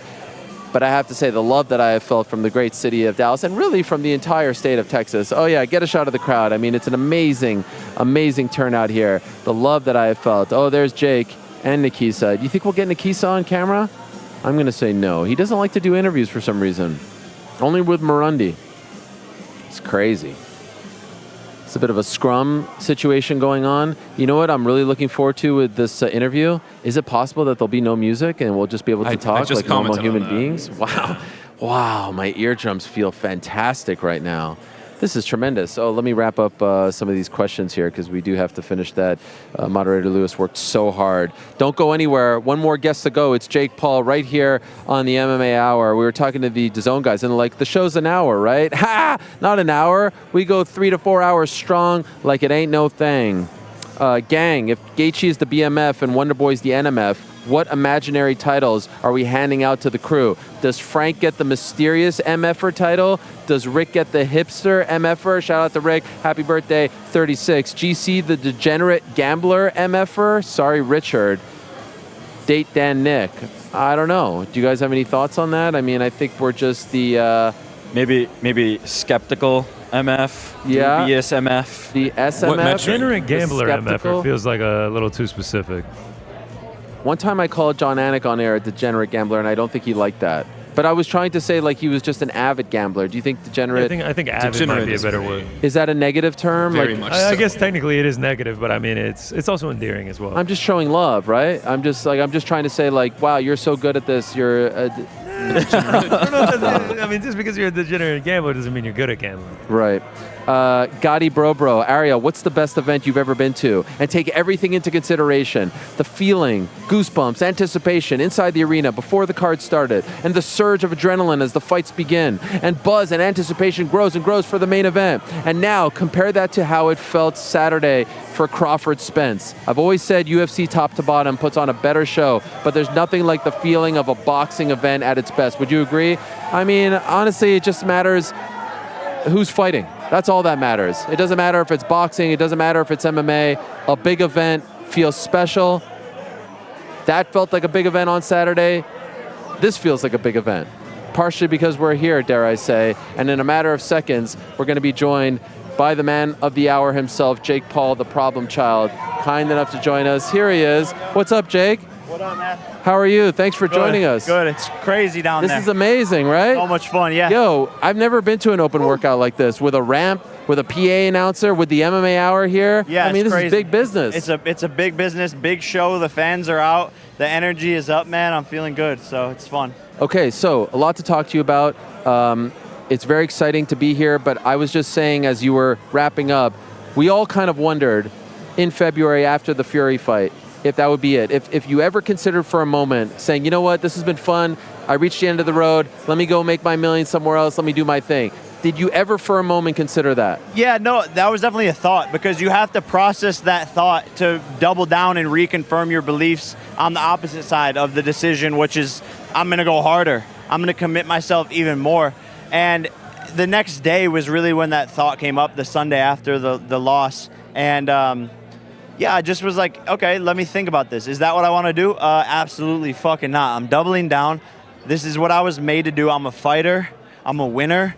That was my worst performance ever. I didn't do good, and I know I could do better. One loss doesn't define me. And look at all the wins I have. Look at all the other amazing accomplishments I've had. And this loss, I believe, put me on a track that I was supposed to be on before. Okay, so that thought just lasted like 24 hours, if that. It lasted like 2 minutes. Okay, wow. I was just like, I'm not a quitter. I'm not a quitter. You know, I had a bad performance. I'm going to take it on the chin. And also, a lot of people are following me. A lot of kids. A lot of people look up to me. And what am I going to do? Give up because I lost once when everything got hard? That's when I quit? No, I'm setting an example for other kids out there who are chasing wild dreams to not just stutter in the face of adversity. In the face of adversity, we rise, we get better, and we come back stronger. And that's really what I want to prove to people this Saturday is how to come back from a loss and how to take that and it only to make you better. Okay, so if that's the mindset, why'd you choose Diaz instead of Fury 2 right away? I mean, we were talking to Fury, trying to make that happen, but the plan really always was to go to Nate Diaz after Tommy Fury. Like, even in the lead-up, it was Nate Diaz is after this. Nate Diaz is after this. Win, lose, or draw. And Nate Diaz is out of the UFC right now, and so you have to strike while the iron's hot. Who knows who we would have fought. I think he wants to go back to the UFC, so I'm taking this opportunity while it's here. And that Tommy fight is going to come soon enough. So Nate's manager and advisor, a guy by the name of Zach Rosenfield, told this story to ESPN today, to Mark Ramundi. He told it to me privately, but he said it publicly today. He said that their plan after that fight was to fight your brother Logan.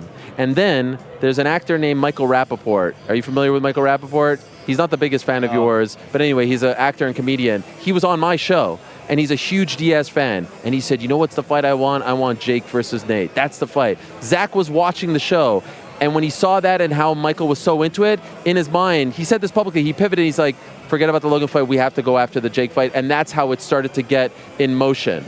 Does that blow your mind that it, like, does that mean that like me and Michael kind of made this fight happen? That's basically what I'm getting at. Yeah, I mean, have you heard this story before? No, I haven't. No, you haven't. Okay. No, this it's news to me. But yeah, like I guess.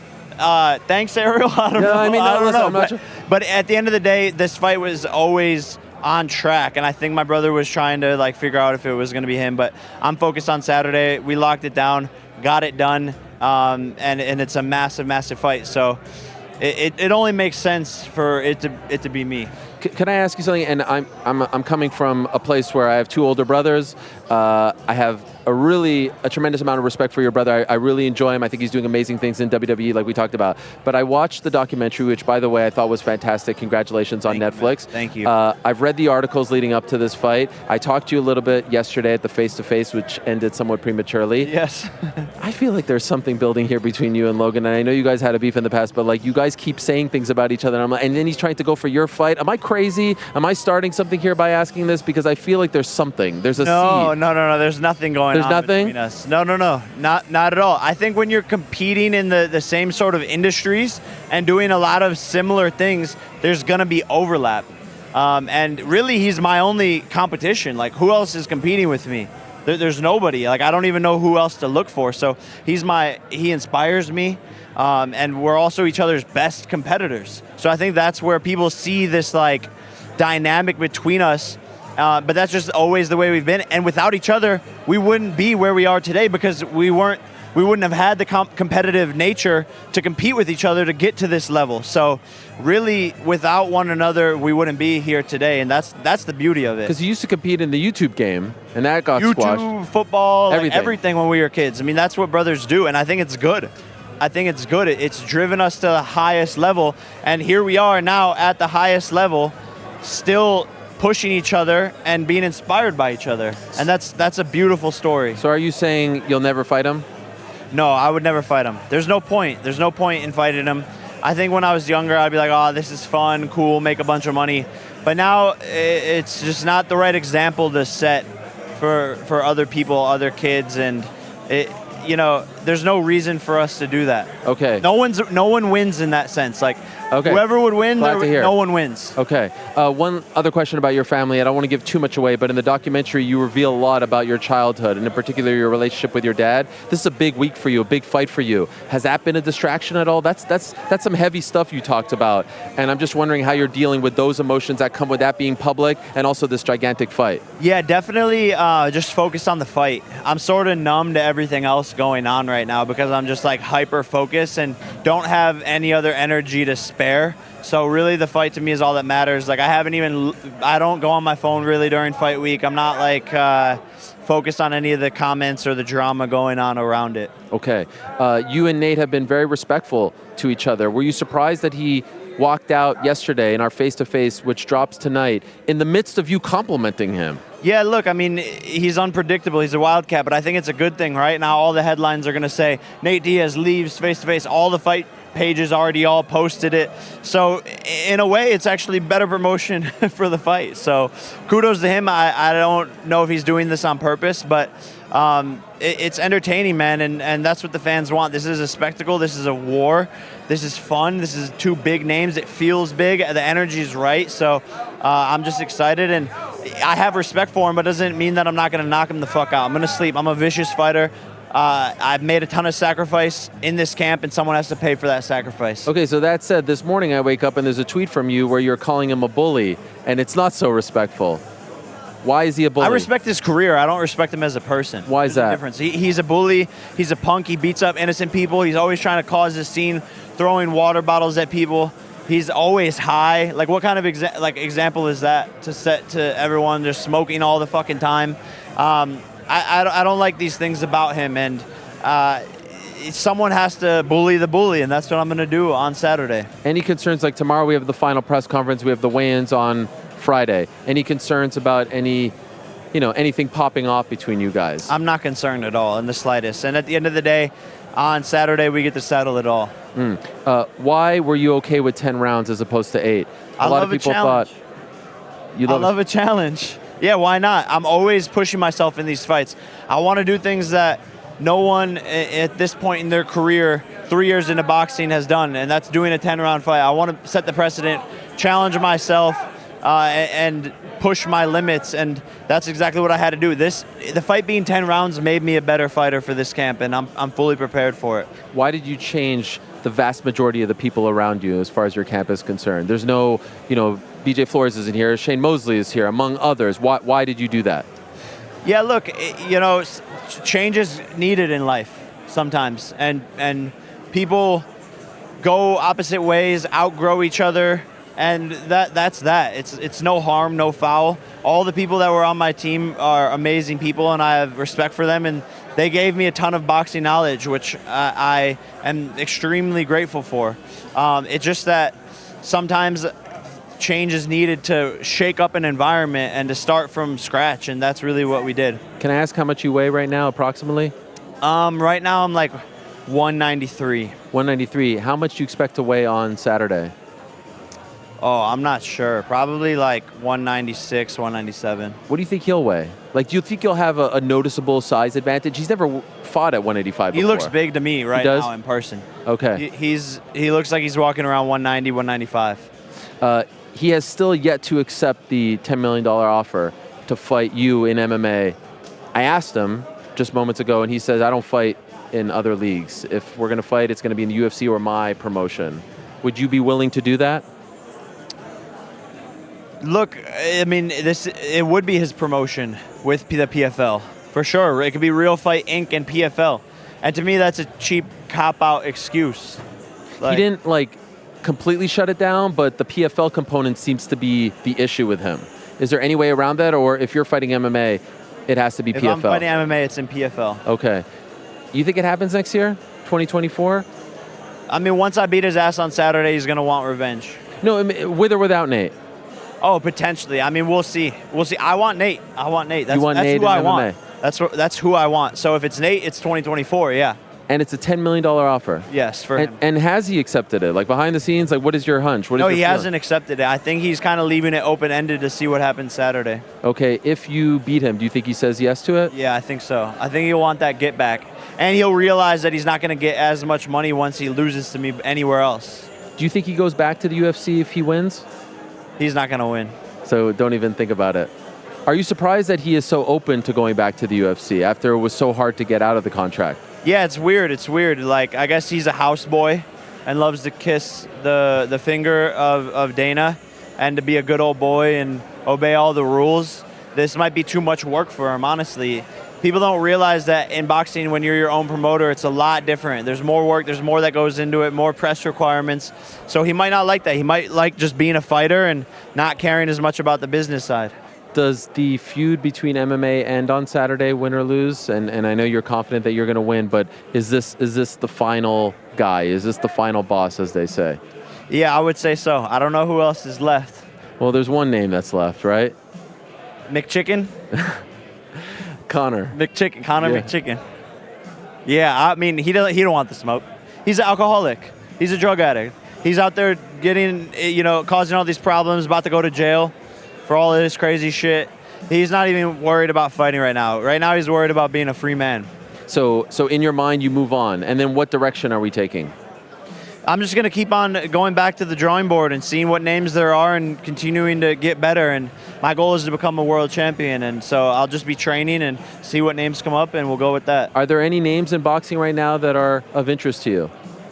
There are, but you know, I'm focused on Saturday. Okay. I'm gonna take out Nate, and then we'll see what happens. And just a couple more for you, if I may. What about the state of boxing right now? I was making this point earlier. 2020, when you got in as a pro, boxing was in a much different place.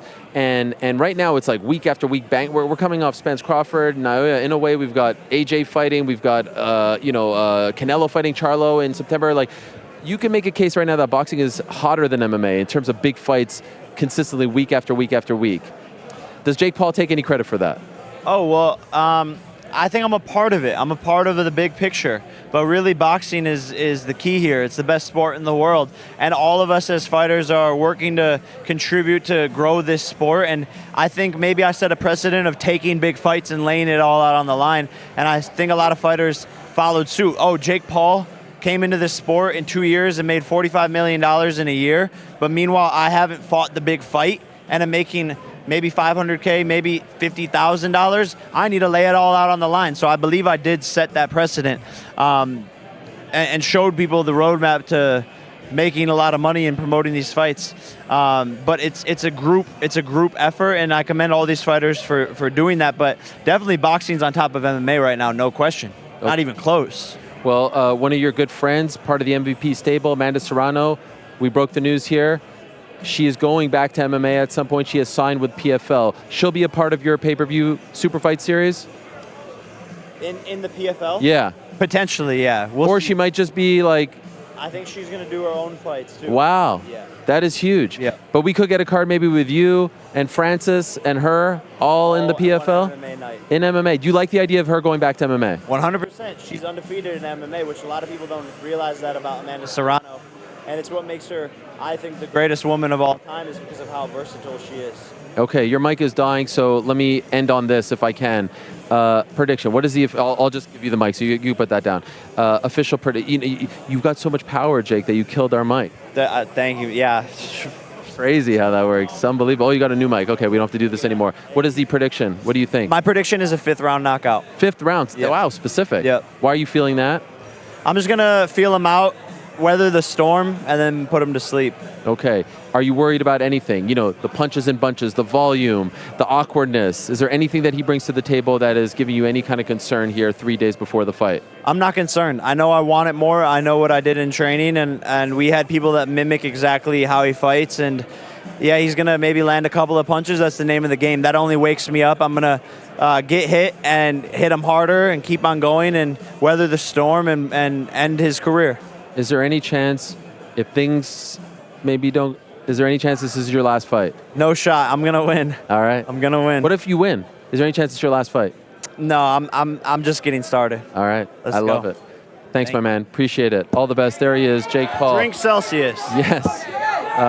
That was great stuff. Some good answers there, some revealing stuff, some fun stuff.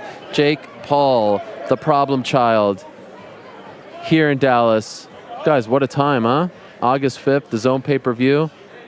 Insane. Are we loving life or what? We so love much adrenaline right now. I mean, it's crazy down here. It's crazy down here. The fans love this man, Jake Paul.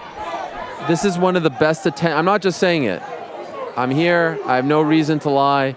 One of the best attended open workouts in quite some time. There's a fan base that is obviously pro Diaz here. There's a fan base that is obviously pro Paul. Nikisa.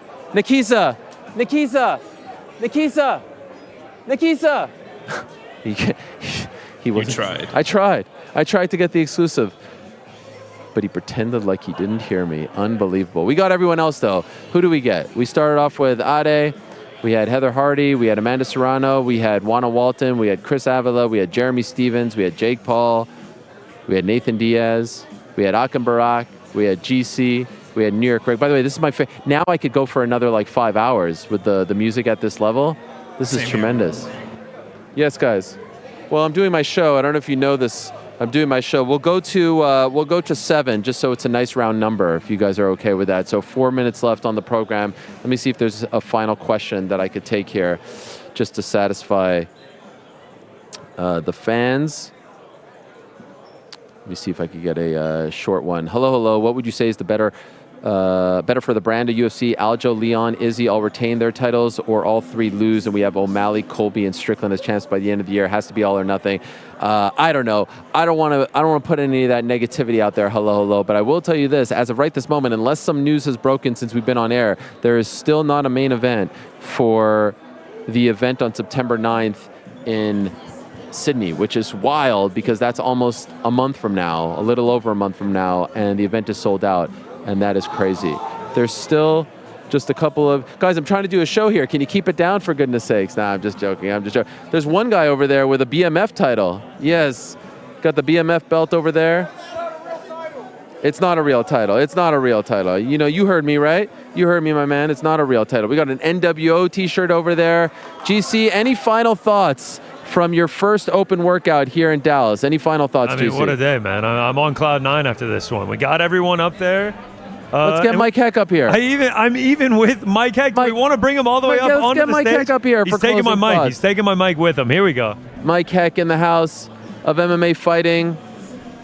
We got all the mics in the world. Here he is. Let's close the show together, Mike. How are you, bud? I'm doing good. Of course, you see Mike Heck on the watch party every month with GC and the whole crew. You guys are doing a tremendous job. The reactions to the fights, to the big moments, to the head kick knockouts. But tell us about this. See, you've been to a lot of open workouts. What a scene this has been, right? It's been wild seeing Nate just kind of doing his thing. If there's anybody who's good at putting their teammates over, Uriah Faber's like one of the first people that comes to mind, and Nate's right up there because he wouldn't do the open workup by himself. He wanted to do it with Chris Avila, put him over, and it's just scenes. The Q&A, just impromptu, and even Jake's as well. Just Jake bringing kids in, taking photos. You never know what you're going to get if you attend one of these, and I feel like being headliners and being the stars that they are, they did a really good job getting the fans involved today. Yeah, UFC isn't doing open workouts these days anymore, right? So I feel like we've lost that a little bit. And here you had the ramp, you had the music, you had the crowd. What a great crowd. How did you feel about Nate's chances going into this week, and now after seeing him up close, any difference in feelings? I think the extension of the rounds made things a little bit interesting, making it 10 rounds. And I think most people view this fight the same, that Jake's best chance is getting him out early. If Nate can weather the storm and start to get that snowball rolling downhill, huge thing for him because he is so durable and he's able to turn things over in a dime. So I don't think really my opinion has changed, but since they made it 10 rounds, it definitely makes things more interesting. But Jake just looks fired up. There's talks about him possibly retiring if he loses this fight, so he's putting a little bit of extra pressure on himself. And then on the flip side, Nate, it's like there's no pressure on him. At least that's how he feels. Seems very calm, right? Very relaxed. Yeah. It's kind of... I think all the pressure is on Nate. Yeah. Because, like, if he wins, he'll have all the leverage, all the momentum. He could go back to the UFC. He can continue boxing. If he loses some of that leverage, right? Or a lot of that leverage. Like, him losing to Jake Paul will be a big thing for him to have to deal with. So I feel like all the pressure's on him. If Jake loses, he could go fight KSI, he could fight an influencer, he could still make a ton of money in this game.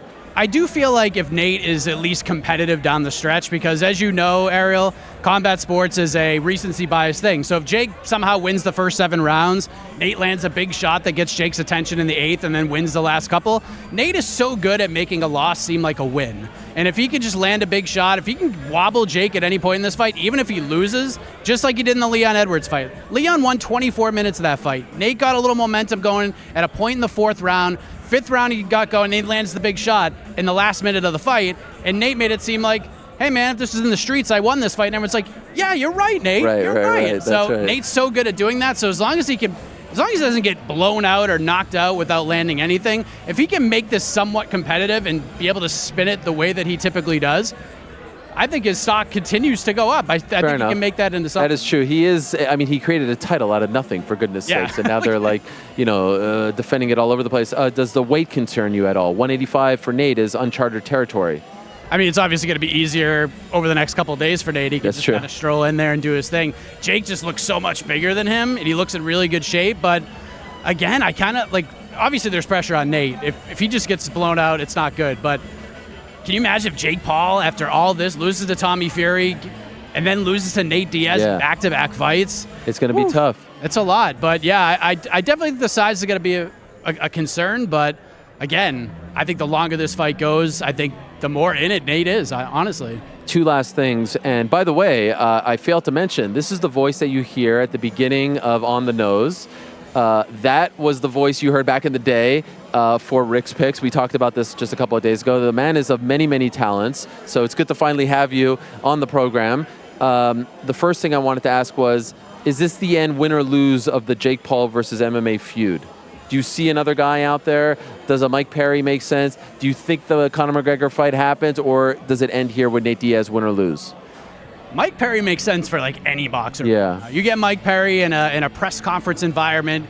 Just him and Luke Rockhold being on your show and seeing what Mike was able to do with just simple comebacks was incredible. It was incredible theater, and Mike could do that with anybody. There's a history between Mike and Jake, Mike sharing the contract, so there could be something there. Maybe there's a Conor one, but it kind of feels like we're hanging on by a thread. I don't think this is the last one. Okay.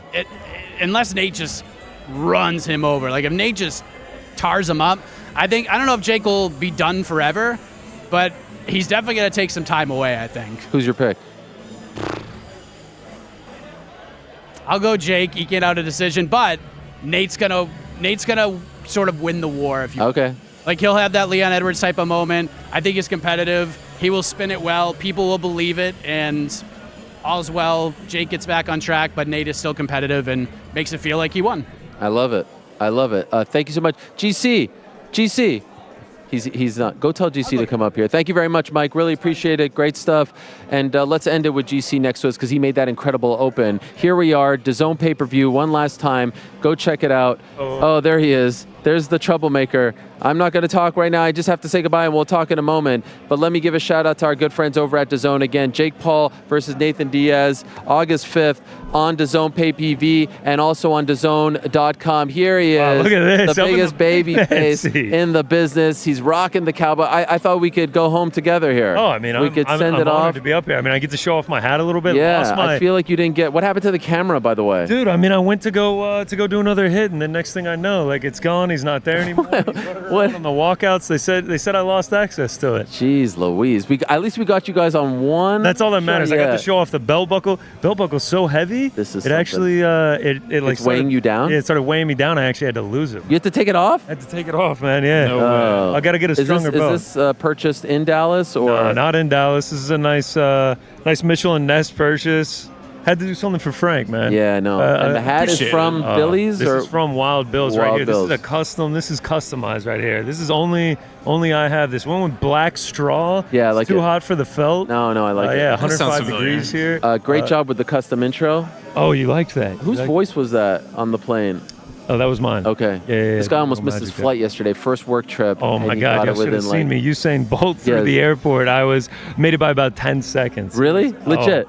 As they're closing the door. Closing the door, and like they'd given up my seat, but they had one seat left. I had to sit in the middle seat. Gave up my seat. They had to entourage me. I was the last one on. Wow. Everyone was staring at me. Imagine if you would have missed this. Oh my! I mean, you would have been here by now. But I would have been here by now. But like, hey, imagine me making the call. Like, yeah, thanks for getting me the flight. I missed it, guys. I'm sorry. How much fun was this? Oh my gosh! Tremendous, right? Blast, an absolute blast. Running around. I mean, it got so crazy back here. Getting Nate Diaz here. Yeah. Talk about a superstar, man. I mean, he's about to leave over there. He was about to ditch us?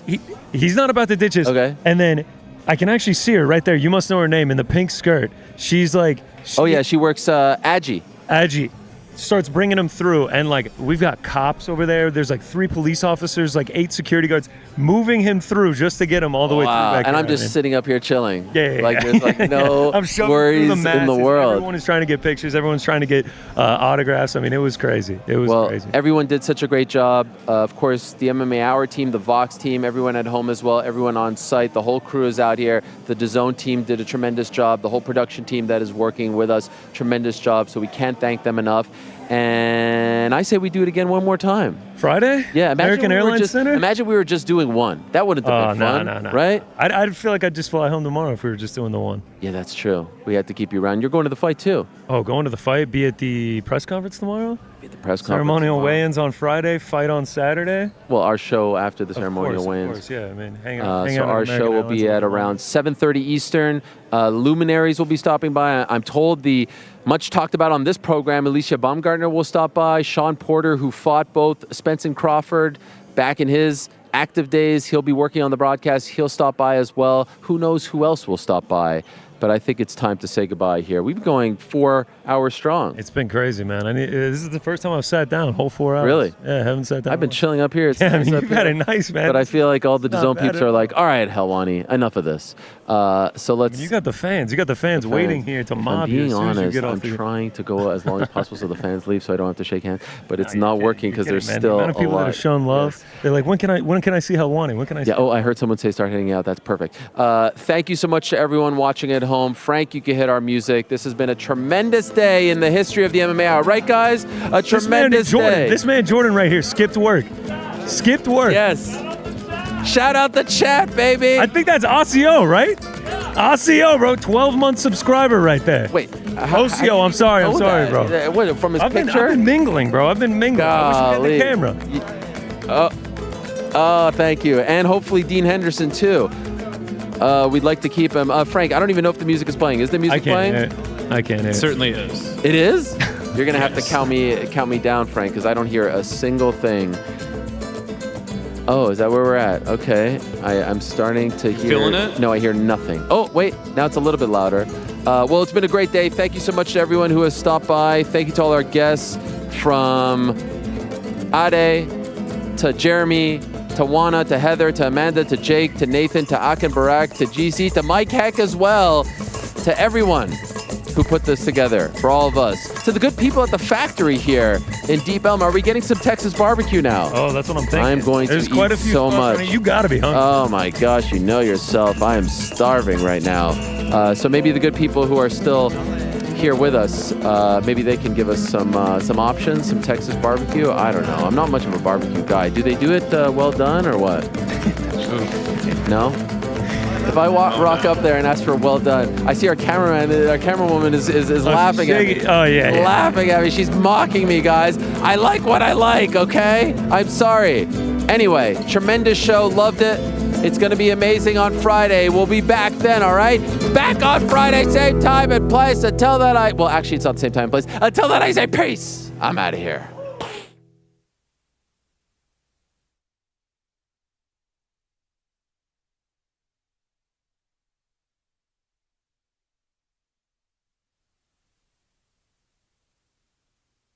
This is it. Jake Paul versus Nate Diaz, live globally on DAZN pay-per-view August 5th. An icon of the MMA game, ready for war against a global superstar. Set to bring the pain, to silence the haters, and leave one victorious. Like it or not, this is the most explosive fight of the year. Jake Paul versus Nate Diaz. Ready for war. August 5th, live globally on DAZN pay-per-view. Sign up at DAZN.com.